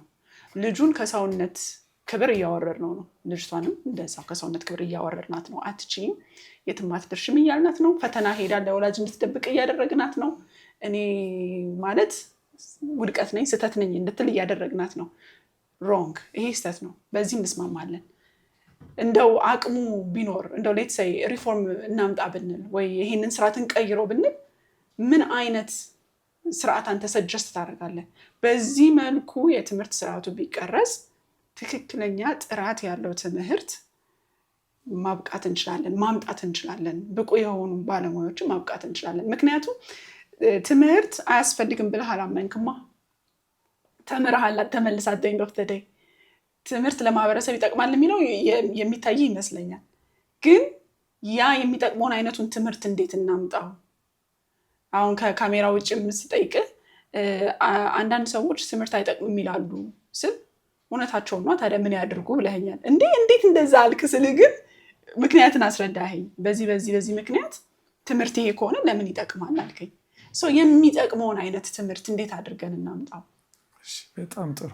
ያቺ ካለ ዕድሜ የተዳረችዋ ትዳር ይጠቅማል። ከዛ አደጋ የደረሰባት ትዳሩን መቋቋም ቤቷን መያዝ ያቃታት አካላዊ ጥቃት የደረሰባት ትዳር ይጠቅማል ብትያት ምን ትልሻለች? አይጠቅምም። ገድሎኛል ነው የምትልሽ። እንዴት ነው የሚጠቅመው? ታትሰጥ መስማትም አትፈልግም። ስለ ትምህርት አሁን መስማት የሚፈልጋለን አብዛኛው ስታዩ እንዴት ነው? በጣም ትምህርት እኮ እንደ ማር እንደ ወተት የሚጣፍጥ ነገር ነው። እንዴት መራራ ሬት አደረግ ነው። ማን ነው ለዚህ ተጠያቂ? ልጆች ናቸው። እንዴት ልጆችን ተጠያቂ ታደርጊያለሽ? ልጆች ናቸው እኮ። አዋቂዎች እኮ ነው ተጠያቂ መሆን ያለባቸው አይደል? እንዴት ትምህርት እንደሚጠቅም እንደ ማር እንደ ወተት እንደ ስኳር የሚጣፍጥ ነገር ነው። ያ ሬት ብሏቸው አልፈልግም እስከሚለው። ትዳርም እኮ እንደዛ ነው። ትዳር እኮ የተባረከ የተቀደሰ ነገር ነው። ካለ ጊዜው ግን ጥቃት ካደረስሽባት ልጅቷ ላይ ወይም ልጁ ላይ ህይወታቸውን ታበላሸዋለሽ። ሰው የተማረ የተደረሰ የሚለው ትክክል ነው። ምክንያቱም በትምህርቱ በጣም ጎበዝ ሆኖ ማትሪክ ከ6 የት ነው ያለው አሁን? ምክንያቱም 12 ዓመት ሙሉ እንዳይሳሳት ስህተቱን እየቀጣሹ ነው። ትክክለኛው ትምህርት ምንድን ነው? ስህተቴን ማረም መፍቀድ አለብሽ። እንዴት ስህተቴን መዝግበሽ በሮስተር ላይ ጽፈሽ ትምህርት ቤት ካዝና ውስጥ ታስቀምጫለሽ? ለማን ለማሳየት? ጠላት ነኝ እንዴ? ተማሪ እኮ ጠላት አይደል። የማንን ልጆች ነው የምናስተምረው? ለምንድን ነው ስህተታቸውን መዝግበሽ ይዘሽ የምታስቀምጭ? ለምንድን ነው ስህተቱ የማይታረመው? ይህን መመለስ አለበት። እኔ እንጀራ የምበላው ወይም እኔ ስራዬ አስተማሪ ከሆንኩ እኔ ስራዬ የትምህርት አመራር ከሆንኩ ለምንድን ነው ስህተት የማያርሙት ልጆችን ለምንድን ነው ስህተት እንዳያርሙ የሚከለከለው? ይህ እኮ ተጠያቂ ያስጠይቃል እኮ። ሁል ጊዜ ዝም ብለሽ መሄድ አይደለም። አይ ቲንክ አካውንታቢሊቲ መምጣት አለበት። ሰሞኑን አንዲት መምህርት ልጅ ገርፋ ታሰረች ሲባል ሰምቻለሁ። ለዚህ ትሩ አይደል? እንግዲህ ታሰረች። እሺ እኔው አሁን እሱ እንዲያው በጣም ትክክለኛ ምሳሌ ነው። እንግዲህ በዜና ላይ እየተነገረ ነበር አይደል? አንዲ ገላዋን ስታዩ በፎቶግራፉ ላይ ቀይ ሆኖ ሰንበር በሰንበር ሆኖ ታይቷል አይደል? ያ የሚታይ ነው። የማይታየውን አንጎሉን ያዞረውስ ስንት ተማሪ ነው ታሞ? እስቲ ጸበል ቦታ ሂጂ፣ እስቲ ሆስፒታል ሂጂ። በትምህርት ልጆቻቸውን ያጡ ወላጆች ስንት ናቸው? ማን ነው ለዛ የሚታሰረው? ማን ነው ተጠያቂ? ፈተና ወደኩኝ ብሎ ህይወቱን ያጠፋ ማን ነው ተጠያቂ? ማንን ነው ሄደን የምንይዘው? የዚህ መምህርት የሚታይ ነገር ስለሆነ እንደዛ ተባለ። ያ ግን ቀላሉ ችግር ነው። ገብቶኛል። ግን እኔ ደግሞ ምን አነጻጸርኩት መሰለህ? ልክ ነው ያንተ ፖይንት፣ ያንተ ስጋት ይታየኛል። የማይታይ መዓት ጠባሳ እየተውን ነው። ህይወታቸውን እስኪያስከፍላቸው ድረስ እየሄዱ ነው። ቴንሽን ሲይዛቸው መሞትን እስኪመርጡ ድረስ እየሄዱ ነው እያልከኝ ነው። እኔ ደግሞ ድሮ አስተማሪ ሲማታ እና አስተማሪ አይደል እንዴት ነው የማይማታው ከሚለው ልምምድ ከተማታ ቅጣት ይከተልሃል የሚለው ጋር መድረሳችንን ለእኔ ብታይ ለውጥ ሆኖ ታይቶ ነው እንደዚህ ያልኩ። ድሮ እኮ ጭራሽ ጎሽ ነው እኮ የምትባለው። ወላጅ ወስዶም በለው እንካ ይሄ ልጅ ከአቅሜ በላይ ሆኗል ግረፈው፣ አይገርፉትም እንዴ ብለው ይጠይቃሉ ሄዶ አስተማሪ ራሱ እኮ። እሺ ስለዚህ አሁን ከግልጽ ከሆነው ነገር አንድ ሰው አሁን በቅኔ ቢሰድብሽ እና ከሄድሽ በኋላ ቢያምሽ ነው ጥሩ ወይስ ፊት ለፊት ቢሰድብሽ? ፊት ለፊት ቢሰድብሽ ነው የሚሻለው መሰለኝ። ፊት ለፊት ቢሰድብሽ ዱላው ቀረ። ይሄ እኮ ነው የትምህርት ስርዓቱ ቀውስ ውስጥ ነው ያለው። ምሁራኑ ስለጨነቃቸው እኮ ነው ዱላውን እናስቆማል። ዱላው ምን አገናኘው ከትምህርት ጋር? ረበስሽ እንደዚህ ያረግሽ ብሎ እኮ ነው አይደል እየተማታ ያለው አስተማሪ።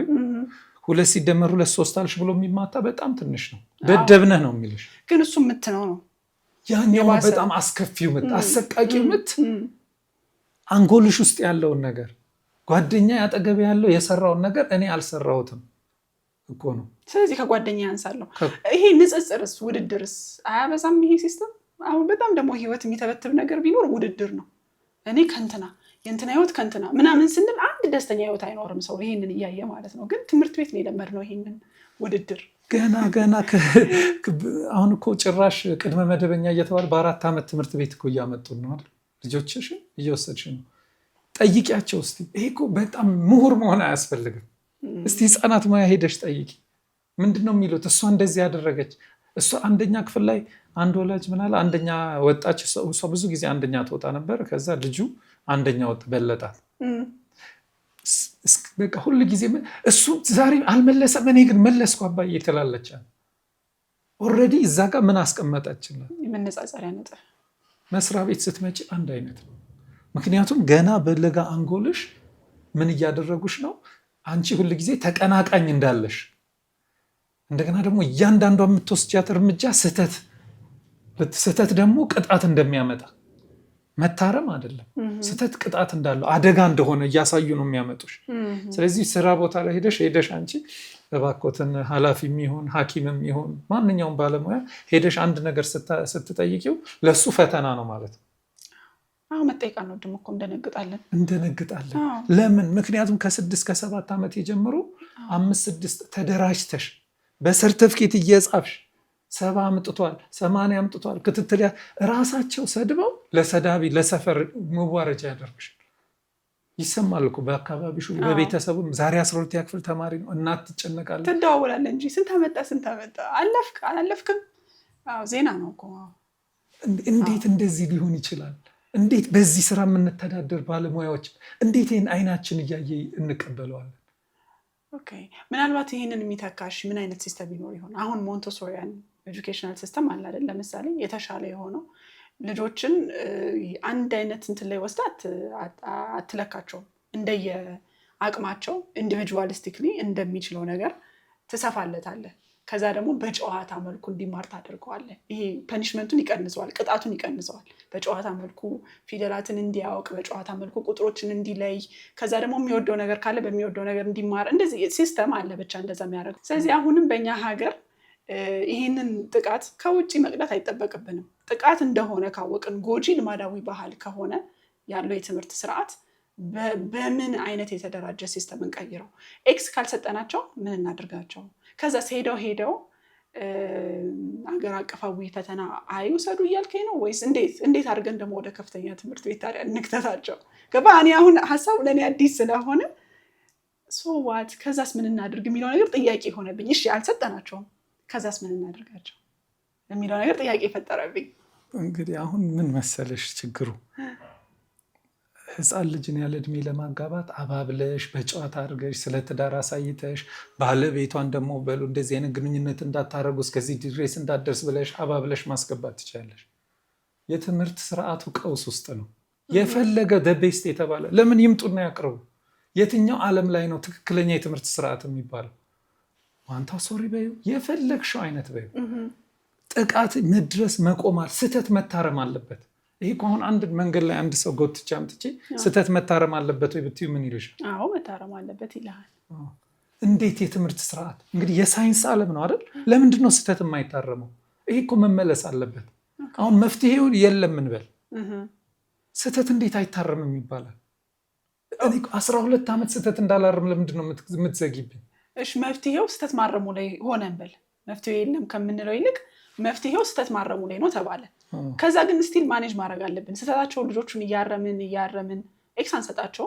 2 ሲደመር 2 3 ሲል ኤክስ ሳይሆን ከሌና 2 ሲደመር 2 ስንት ይመስልሃል? 4 አይደል እያልክ እሺ እንዲያርም ኦፖርቹኒቲ ሰጠ ሄድክ።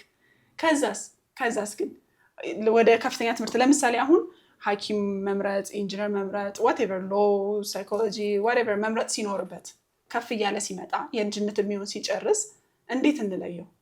በጣም ጥሩ ጥያቄ ነው። ይሄ እንግዲህ አንዱ በጣም ሰፊ ጎጂ ልማዳዊ ባህል ወይም ደግሞ ጎጂ ልማዳዊ ድርጊት የሚባለው ትምህርትን ከሙያ ጋር ማያያዝ።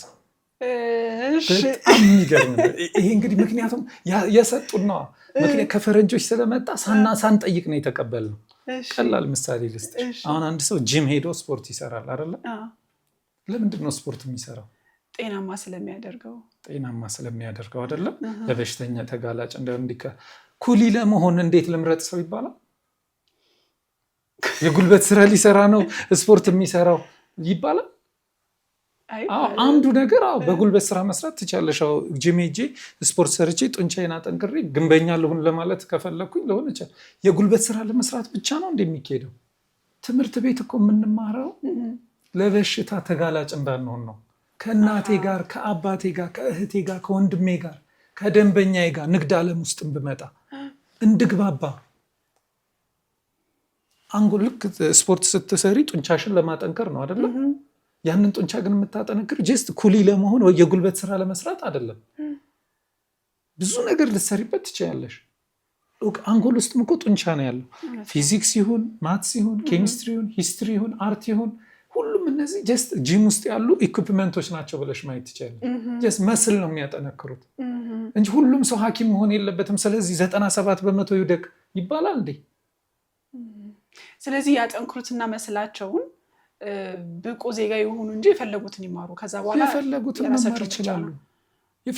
መማር ይችላሉ። ብቁ ባይሆኑስ ግን ብቁ እንዲሆኑ እንዲያስችል ነው ኤክሱን ያጠፋ ነው። ገባኝ። በተለያዩ ምክንያቶች የኤቢሊቲ ማነስ ሊሆን ይችላል። አሁን ኢንዲቪጁዋል ዲፍረንስ እኮ አለ፣ ወደድንም ጠላን።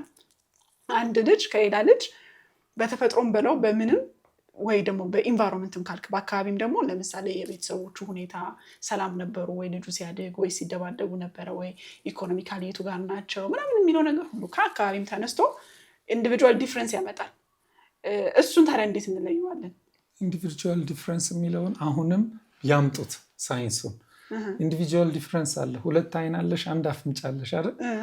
ኢንዲቪጁዋል ዲፍረንስ አለ። እዚህ ክፍል ውስጥ ያለ ነው ውስጥ ስንት አይን ያለው አለ?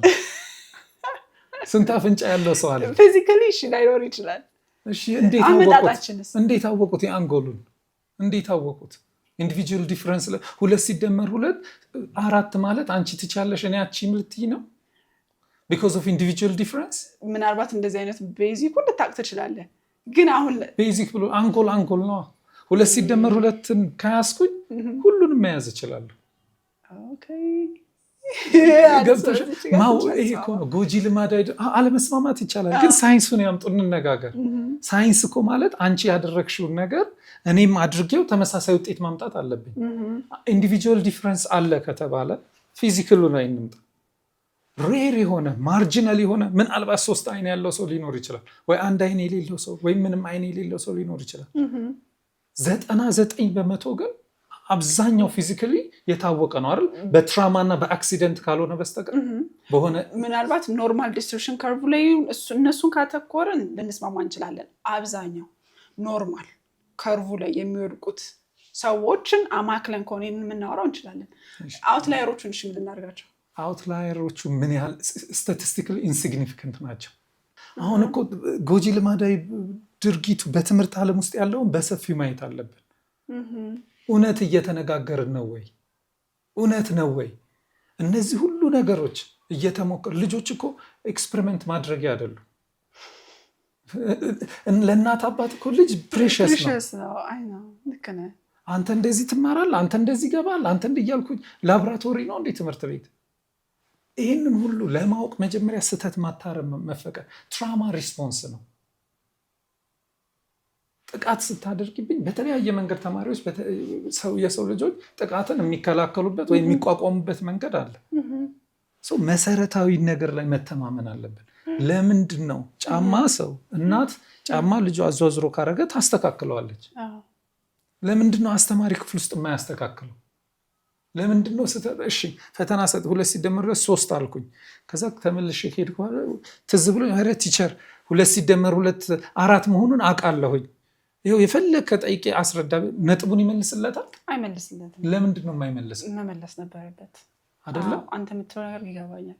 ስህተት ልጆችን ትምህርት ቤት ብለሽኝ ስህተትን እንድፈራ አረግሽኝ እኮ። ፈተና ሲኖር የሚቀር እኮ ተማሪ፣ የቤት ስራ ሲኖር የሚቀር ተማሪ አለ። ስህተትን የምንደብቅ ሆነን እኮ አሁንም እኮ ማየት ትችላለሽ። በአጠቃላይ ታዳጊ ሀገራት ላይ ውጭ ሀገርም ላይ የትምህርት አፍሪካ ውስጥ 600 ከፍተኛ የትምህርት ተቋማት አሉ። ምን እያደረጉ ነው?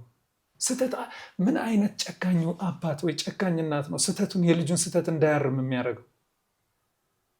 በቤት ውስጥ የሰራሽውን ስህተት እስቲ እየጻፉ ትምህርት ቤት እየወሰዱ ለአስተማሪሽ የሚሰጥ ቢሆን ምን ማለት ነው?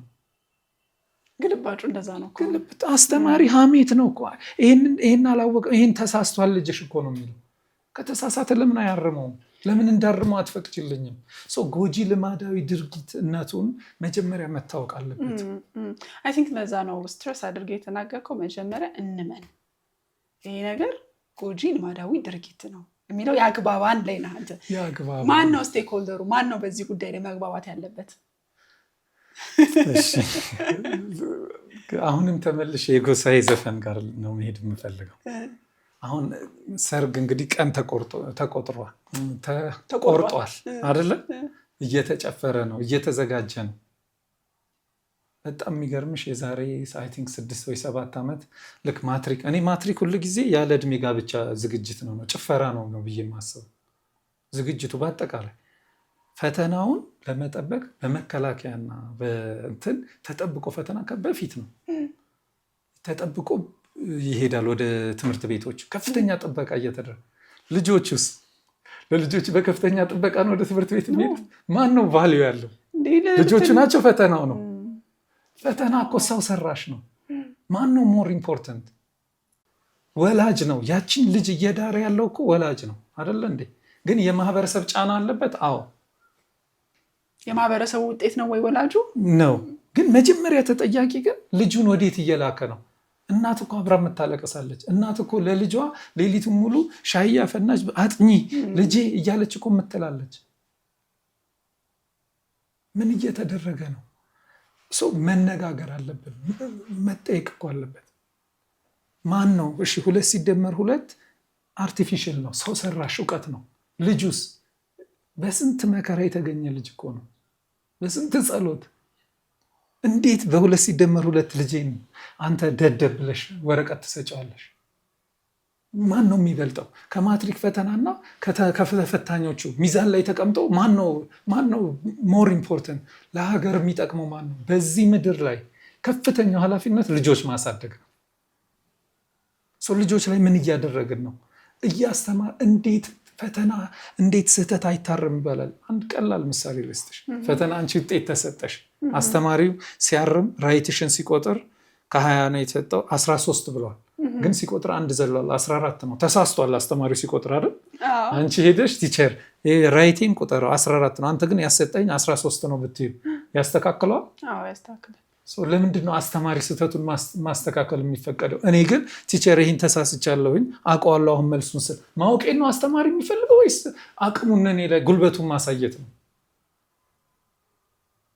አሰስመንት እንደማቅ ለማወቅ ከሆነ እንደማቅለማው አውቄዋለሁ ቲቸር 2 ሲደመር 2 4 ነው አውቀዋለሁ።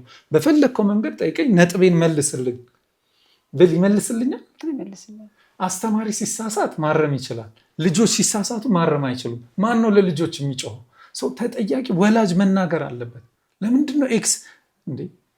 እሺ የግል ትምህርት እሺ የዝቅተኛ ገቢ ያለው መንግስት ትምህርት ቤት ያለው ማንም ስለነሱ አይጨነቅም ነው። ግል ትምህርት ቤት በ100 ሺህ እየከፈልሽ ኤክስ ይዞልኝ ነው እንዴ ልጅ ቤት የሚመጣው? ምን ማለት ነው? የ8 ዓመት የ10 ዓመት የ15 ዓመት የ20 ዓመት ልጅ ለምንድን ነው ስህተቱን እንዳያርም የሚከለከለው? እኔ እንደ እናት እንደ አባት ምንድን ነው የምጠብቀው? ምን እስኪያደርጉት ነው የምጠብቀው? ልጄ በቃ ትምህርትን ጠልቶ አልማርም ብሎ እድሜውን ሙሉ በጉስቁልና እስከሚኖር። ትምህርት እኮ ማለት ብርሃን ነው። ከጨለማ ወደ ብርሃን የሚያመጣሽ ነገር። ለዛ እንቅፋት የሚሆን ነገር እንዴት ልጄን አሳልፌ ይሰጣሉ? የፈለገ ትዳር የተቀደሰ ቢሆን የተከበረ ቢሆን እንዴት ካለ እድሜዋ ልጄን ሰጥቼ የትዳርን መራራ ህይወት አደርግባታለሁ? ጣዕሙን ሳታውቀው። ትምህርት ሚያ ነው። መጠየቅ አለበት። ተጠያቂነት መምጣት አለበት። ይህ ሁሉ ሰው አንቺ እንደ ወላጅ ስንት ወላጅ ነው ልጆቹ ፈተና ወደቅን ብለው ህይወታቸውን ያጡት? ማንን ነው ሄደው የሚከሱት? እነዚያ ማንን ነው ተጠያቂ የሚያደርጉት? አይምሮ የሚታመም እርስ በርስ የሚጣላ የሚደባደብ ጓደኛ የሚቆራረጥ ስንት ነው በዛ ውስጥ ያለው? በጣም ብዙ መርዛማ ነገር አለው።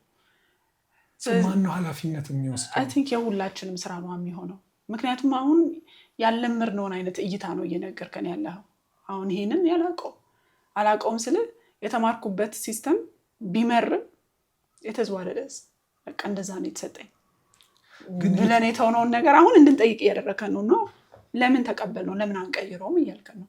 ወላጅም አስተማሪም ትምህርት ሚኒስትርም ሁሉም እዛ ጋር ያገባኛል የሚለው ነገር ያለው አካል በሙሉ አንድ ላይ ሆኖ ነው ይሄንን የሚቀይረው። አይ ቲንክ ጥያቄው ግን መጀመር አለበት። ጥያቄው መጀመር ብቻ ሳይሆን ስህተት ይታረማል ብለን እኮ መጨቃጨቅ 12 ዓመት እየተከራከርን እኮ ነው።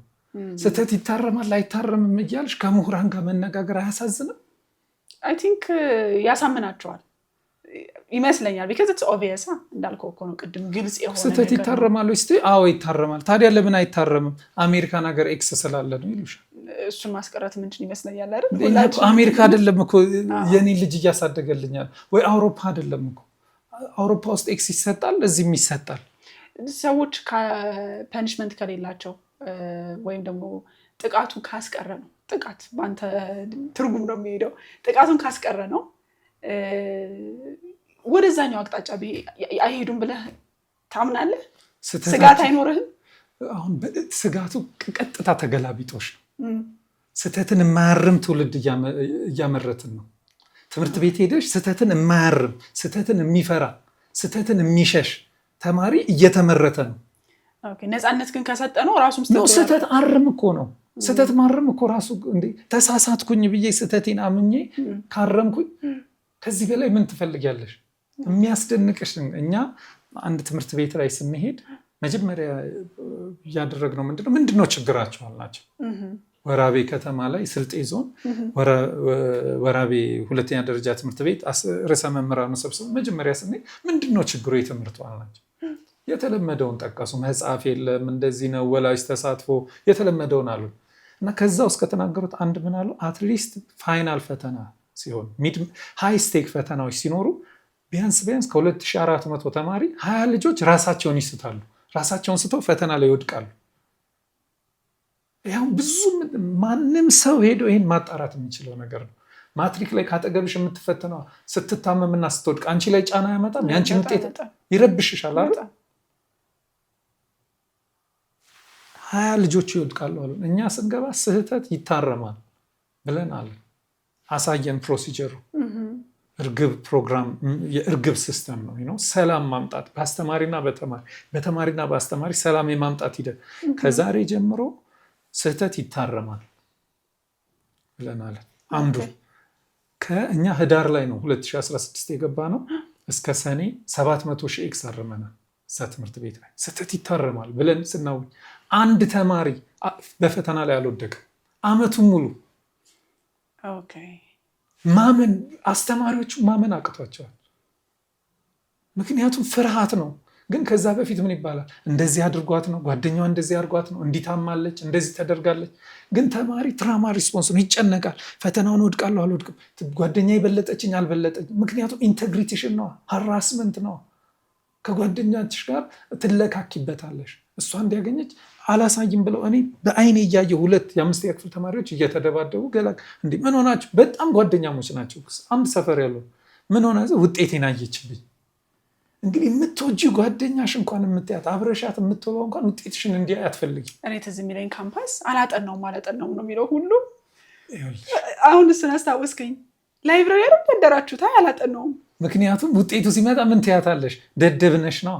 ያን ሁሉ ሌሊት ሙሉ ስታጠኝ ይሄንን ያመጣሽ ነው እንጂ አላጠናሁም ትልህና ምን ትላለህ አንተ? ካላጠኑ አምጉድ እኔም አላጠናም ትላለህ።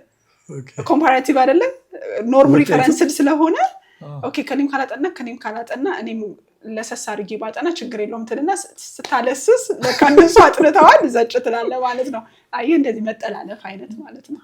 ሁሉም ነገር ልንገርሽ፣ ከአንድ ምንጭ 100 ሰው ጠጥቶ 99ኙ ከታመመ መታከም ያለበት ምንጩ ነው።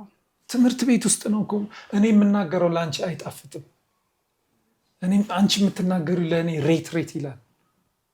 ለምን? ከገና ከአንደኛ ክፍል ጀምረሽ ለ12 ዓመት ክፍል ውስጥ አስቀምጠሽ አስተማሪ በምትፈሪው በምታከብሪው ሲያስተቹሽ ክፍል ውስጥ ብቻ አይደለም፣ በተማሪ ይሳቅብሻል፣ አስተማሪው ይናገርሻል፣ እቤትሽ ትሄጃለሽ፣ በዘመድ በሰፈር።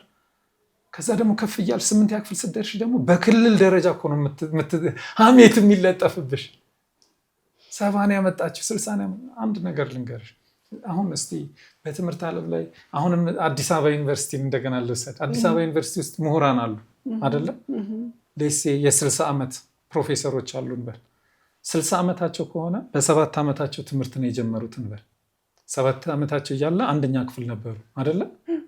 ስለዚህ አሁን 53 ዓመት ሆኗቸዋል አንደኛ ክፍል ከነበሩ። አንደኛ ክፍል ላይ ያገኙት ኤክስ 53 ዓመት አልታረመም። ምን የሚያደርጋቸው ይመስልሻል? እነዚህን ሰዎች ደስተኛ እንዲሆኑ ህይወታቸውን ተመራማሪ ምሁራን የሚሆኑ ያደርጋቸው 53 ዓመት ያልታረመ ኤክስ። 2ኛ ክፍል ደግሞ ሲገቡስ 52 ዓመት ያልታረመ ኤክስ አለ። 3ኛ ክፍል 51 ዓመት ያልታረመ ስህተት። ይህንን ይዘን እንዴት ነው መግባባት የምንችለው? እንዴት ነው መመራመር የምንችለው? እንዴት ነው ስራ መፍጠር የምንችለው? እነዛ ሁሉ ያልታረሙ ስህተቶች ሸክም ናቸው።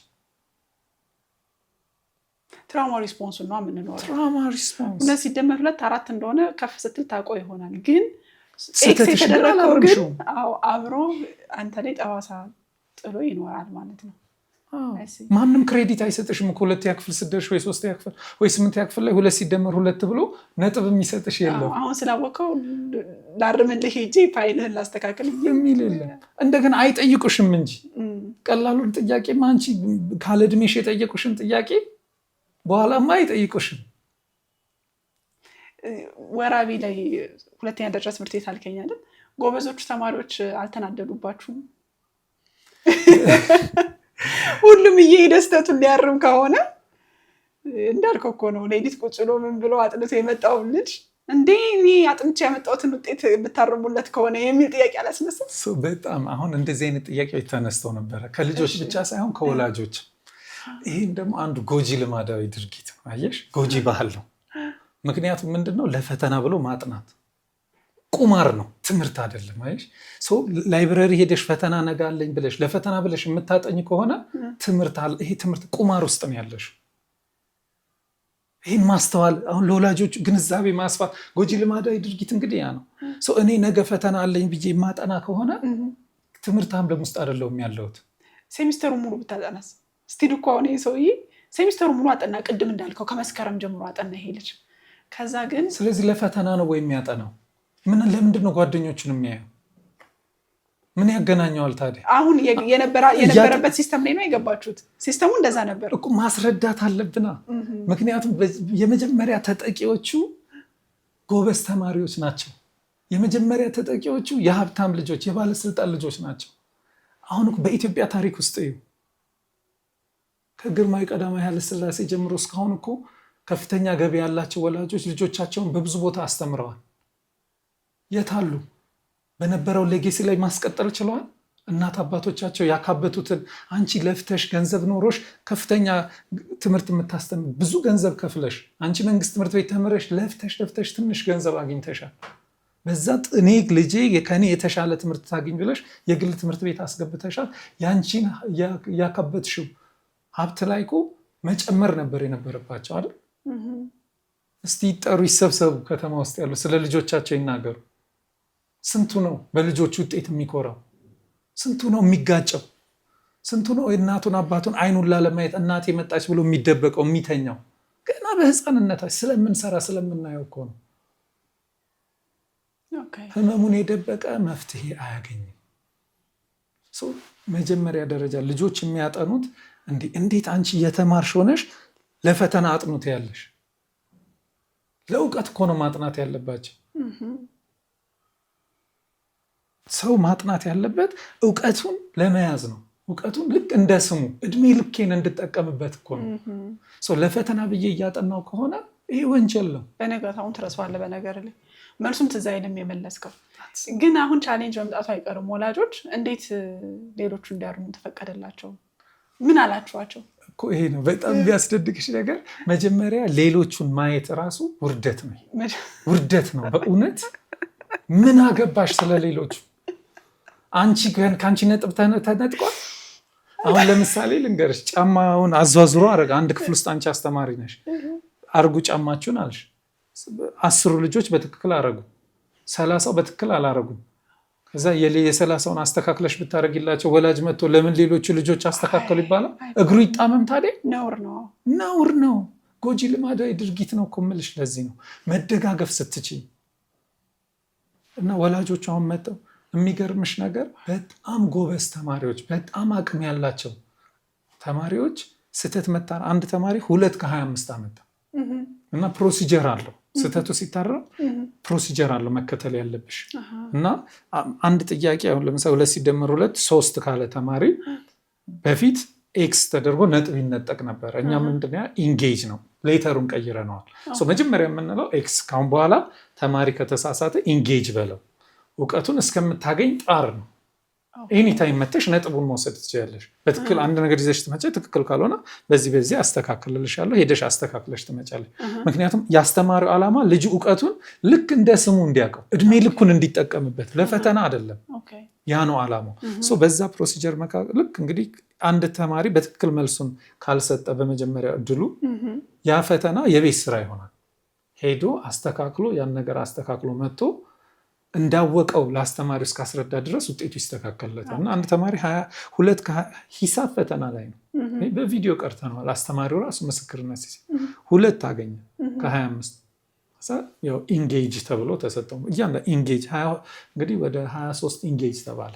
ልጁ ሄዶ ተመልሶ ሲመጣ 23ቱን ፕሮቶኮል አለው፣ የእርግብ ፕሮቶኮል። እንዴት አድርገሽ ስህተት የማረም ብዙ ዘዴዎች አሉ እና ስህተት የሚያርሙበት ፕሮሲጀር ተከትሎ እነዛ 23ቱን ነገሮች በ3 አባስቶ ተንትኖ ግጥም አድርጎ ኤረር ብሎ በትልቁ ጽፎ አምጥቶ ለአስተማሪው ሰጠ። ከዛ አስተማሪው ሲጠይቀው 23ቱንም በትክክል ዲፌንድ አደረገ ልጅ። 25 ከ25 ተሰጠ። ትምህርት ማለት ይሄ ነው። መሳሳት ኦኬ፣ ምንም ችግር የለውም። እንዲያውም የሚሳሳት ሰው የሚሰራ ሰው ነው የሚሳሳት። አብዛኛው ልጆች መጀመሪያ ለመስራት ይፈልጋሉ፣ ግን ስትሰድቢያቸው፣ ስታዋርጃቸው፣ ስታንቋሽሻቸው፣ በእነሱ ድክመት ስትሳለቂባቸው ማተም ነውር እኮ ነው በእውነት። ሰርተፍኬት ላይ 45 ነው 55 ነው 75 ነው ያመጣው ብለሽ በፋይልሽ ውስጥ ሮስተር ላይ አጽም እኮ ነው። ያ ልጅ እኮ ተቀይሯል። መስከረም ላይ የፈተንሽ ከ10 ያገኘው እኮ ሰኔ ሲደርስ አውቆታል። ለምንድን ነው እንደ ቂም ቋጥረሽ መጨረሻ ላይ ደምረሽ ልጁን ዝቅተኛ ውጤት የምትሰጪው ወይ ከጓደኛው በታች የምታደርጊው? መስከረም ላይ 2 ሲደመር 2 አላወቀም። በኋላ እኮ አውቋል። ያን ጥያቄ ግን አይመጣም። ሁሌ አዲስ ጥያቄ፣ ሌላ ነገር፣ ትምህርቱም አዲስ እየሆነ ነው። ከኋላ ግን የተሳሳተውን አስተካክሎ እንኳን ቢመጣ ከተወሰነ ጊዜ በኋላ ግን ልጆች ናቸው። የልጅነት አንጎል ነው፣ ለጋ ነው፣ ይጠላዋል። አንድ አስተማሪ ምን አደረገ መሰለህ? በጣም ልጁ ጎበዝ ልጅ ነው፣ ግን ትምህርት ቤት ውስጥ አንዳንድ እንግዲህ ሁላችንም በቤታችን ውስጥ ሌላ ዓለም ነው፣ ትምህርት ቤት ስንመጣ ሌላ ዓለም ነው አይደለ? እና ልጁ በጣም ትምህርት የሚወድ ነው፣ ጎበዝ ተማሪ ነው። ይጥራል። ግን ክፍል ውስጥ አንዳንድ የሚናገሩ ተማሪዎች አሉ አይደል? የሚያስቁ ምናምን ትንሽ ወጣ የሚሉ ከተማሪም ጋር ያስቃሉ እንትን ይላሉ። እና ልጁ ትንሽ እንትን ነው አክቲቭ ነው። እና ፈተና ሲፈተን የራሱን ፈተና ተፈትኖ በአስተማሪው ቅጽል ስም ደግሞ ሌላ ፈተና ጽፎ 9ኛ ክፍል ተማሪ ነው። በራሱ ስም ፈተና ተፈትኖ ሰጠ። ከዛ በኋላ በአስተማሪው ቅጽል ስም ደግሞ ሌላ ፈተና ሰጥቶ ሰጠ። እንደ አጋጣሚ መቼስ የሰይጣን ኮሌጅ ነው። ሌላ ጊዜ ፈተና ሰብስቦ አስተማሪ ይዞ ነው የሚሄደው አይደል? አንዳንድ አስተማሪዎች ይቆጥራሉ። ምክንያቱም አንዳንድ ተማሪ ካልተፈተነ ምናምን ወይ ምናምን ብለው ተማሪውን ቆጥረው ፈተናውን ሲቆጥረው አንድ ትርፍ ወረቀት ነበር። ከዛ በኋላ እውነት ውሸት ነበረ እንትኑና ሁላችሁም በጣም ተናደደ አስተማሪው። ከዛ በኋላ በሉ አውጡና ሁላችሁም እውነት ወይም ውሸት እያላችሁ ጻፉዋል። ከዛ እየጻፉ ከዛ ፈተና ጋር እያስተያየ በኋላ ልጁን አገኘው። እዚህ አካባቢ ካላችሁ ነው የመጣው በሉ እዚህ ጋር ጻፉ ምናምን ብለው አገኘው። አስወጥቶ ቀጠቀጠው ልጁ። ያው ሰውየው ገባሽ። በተለይ እንግዲህ ያው ተማሪ ስም ያወጣልሻል።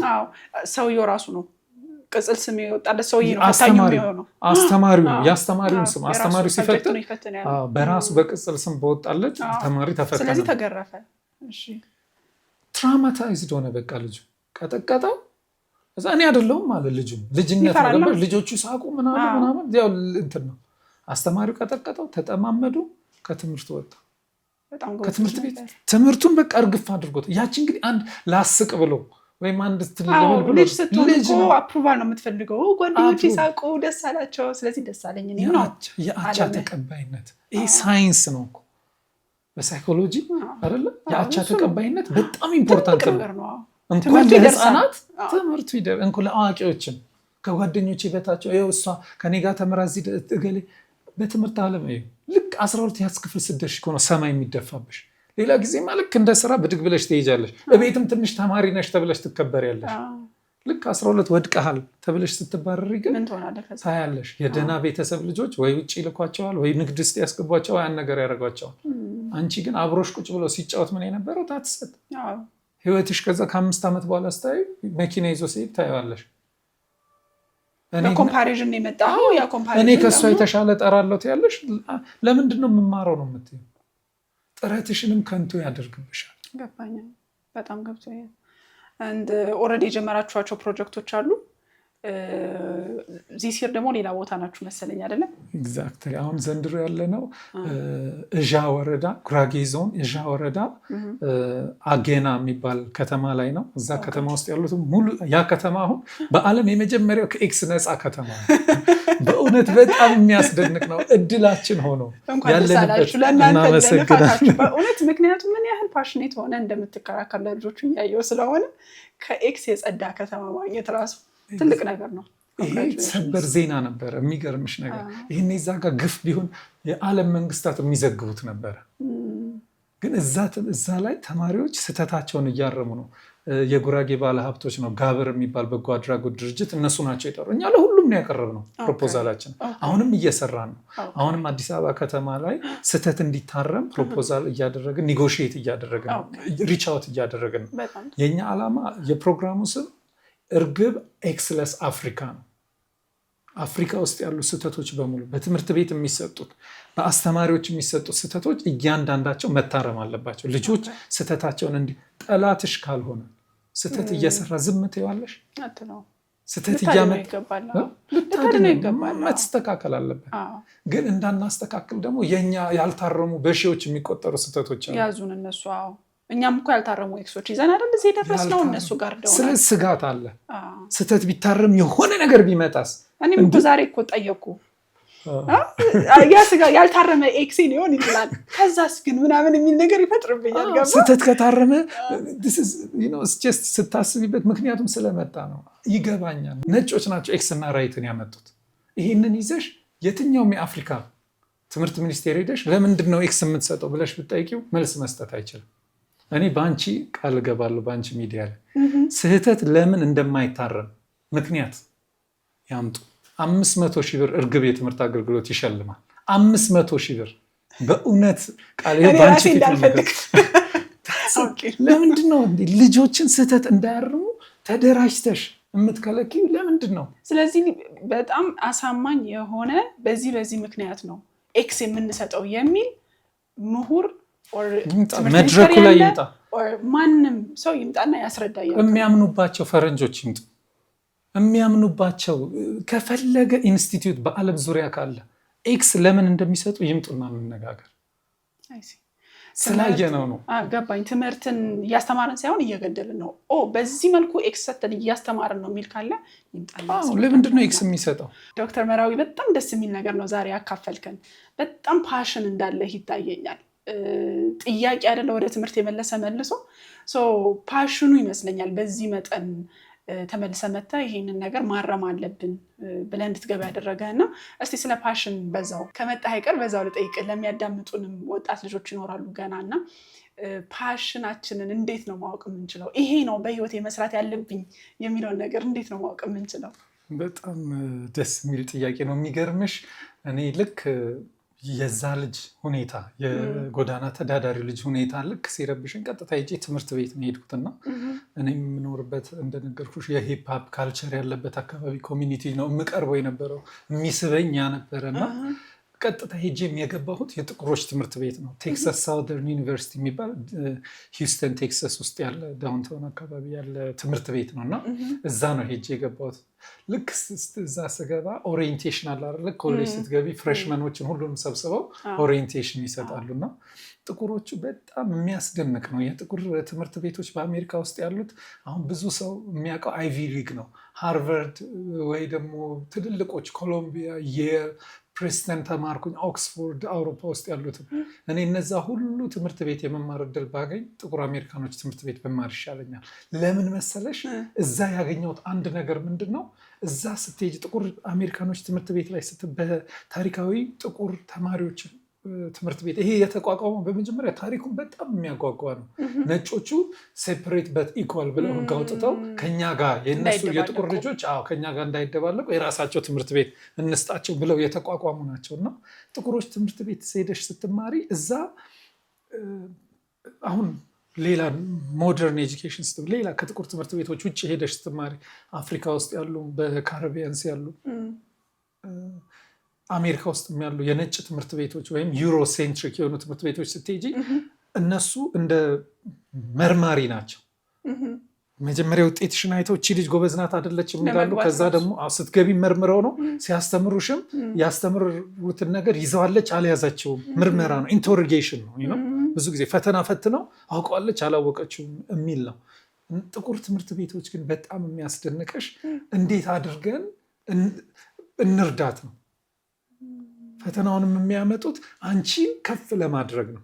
አንቺን የሆነ ደረጃው ስለመክተት ሳይሆን እንዴት አድርገን እንደግፋት የሚል ነው ባህላቸው። መተጋገዙ አለ፣ ሰፖርት ሲስተሙ አለ ማለት ነው። ፈተናውን አይደለም እነሱ የሚያዩት፣ አንቺን ነው የሚያዩሽ።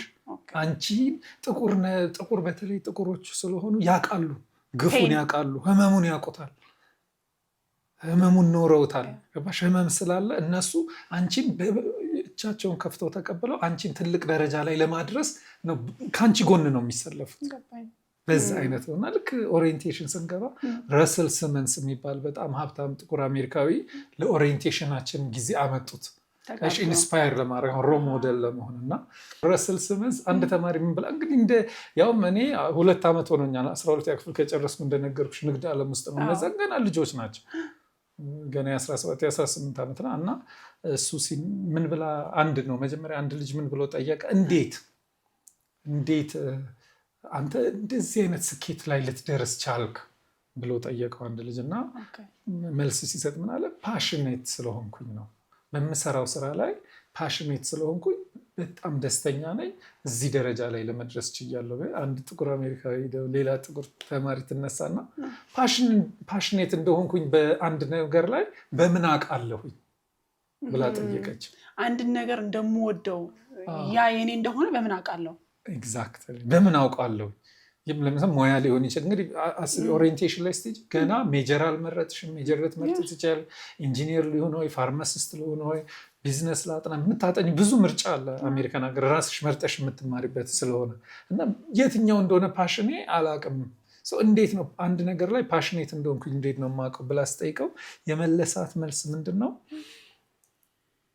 ስለዛ ነገር ማሰብ ማቆም አትችይም። ስተኛ ስነሳ ሁሉ ጊዜ የማስበው ስለዛ ነገር ነው። በዛ ፓሽኔት መሆንሽን ማወቅ ትችያለሽ ብለዋል። እና እኔ አሁን የዛን ጊዜ ያ ልጅን ካየሁት ጊዜ ጀምሮ ለምንድን ነው ህይወቱ ዋጋ ያጣው ያ ልጅ? አሁን ያ ልጅ እስከ ሞት ድረስ ወስዶታል ዋጋ ማጣቱ። ግን ትምህርት ቤት ውስጥ ያሉትስ ልጆች ዋጋ አላቸው ወይ? በአፍሪካ ውስጥ ያሉ ተማሪዎች፣ አፍሪካ ውስጥ ትምህርት ቤት ውስጥ ያሉ ተማሪዎች እውነት ዋጋ አላቸው? ለምንድን ነው ዋጋ ያሳጣቸው ትምህርት?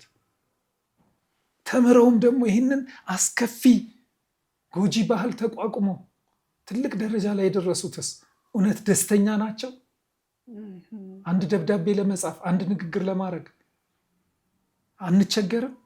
በትምህርት ስርዓት ውስጥ ገፍተን አልፈን እኮ አንድ ኢሜል ለመጻፍ አሁን በኤአይ ወይ ስፔሊንግ ስንት ዓመት እንግዲህ ስንት ዓመት በትምህርት 12 ዓመት ከዛ በኋላ 4 ከዛ 8 ዓመት 25 ዓመት አስተማሪ ሆነሽ በትምህርት ዓለም ውስጥ ቆይተሽ በራስሽ በፍጹም መተማመናት እንዳትችይ አድርጎ ነው የሚያደርግ።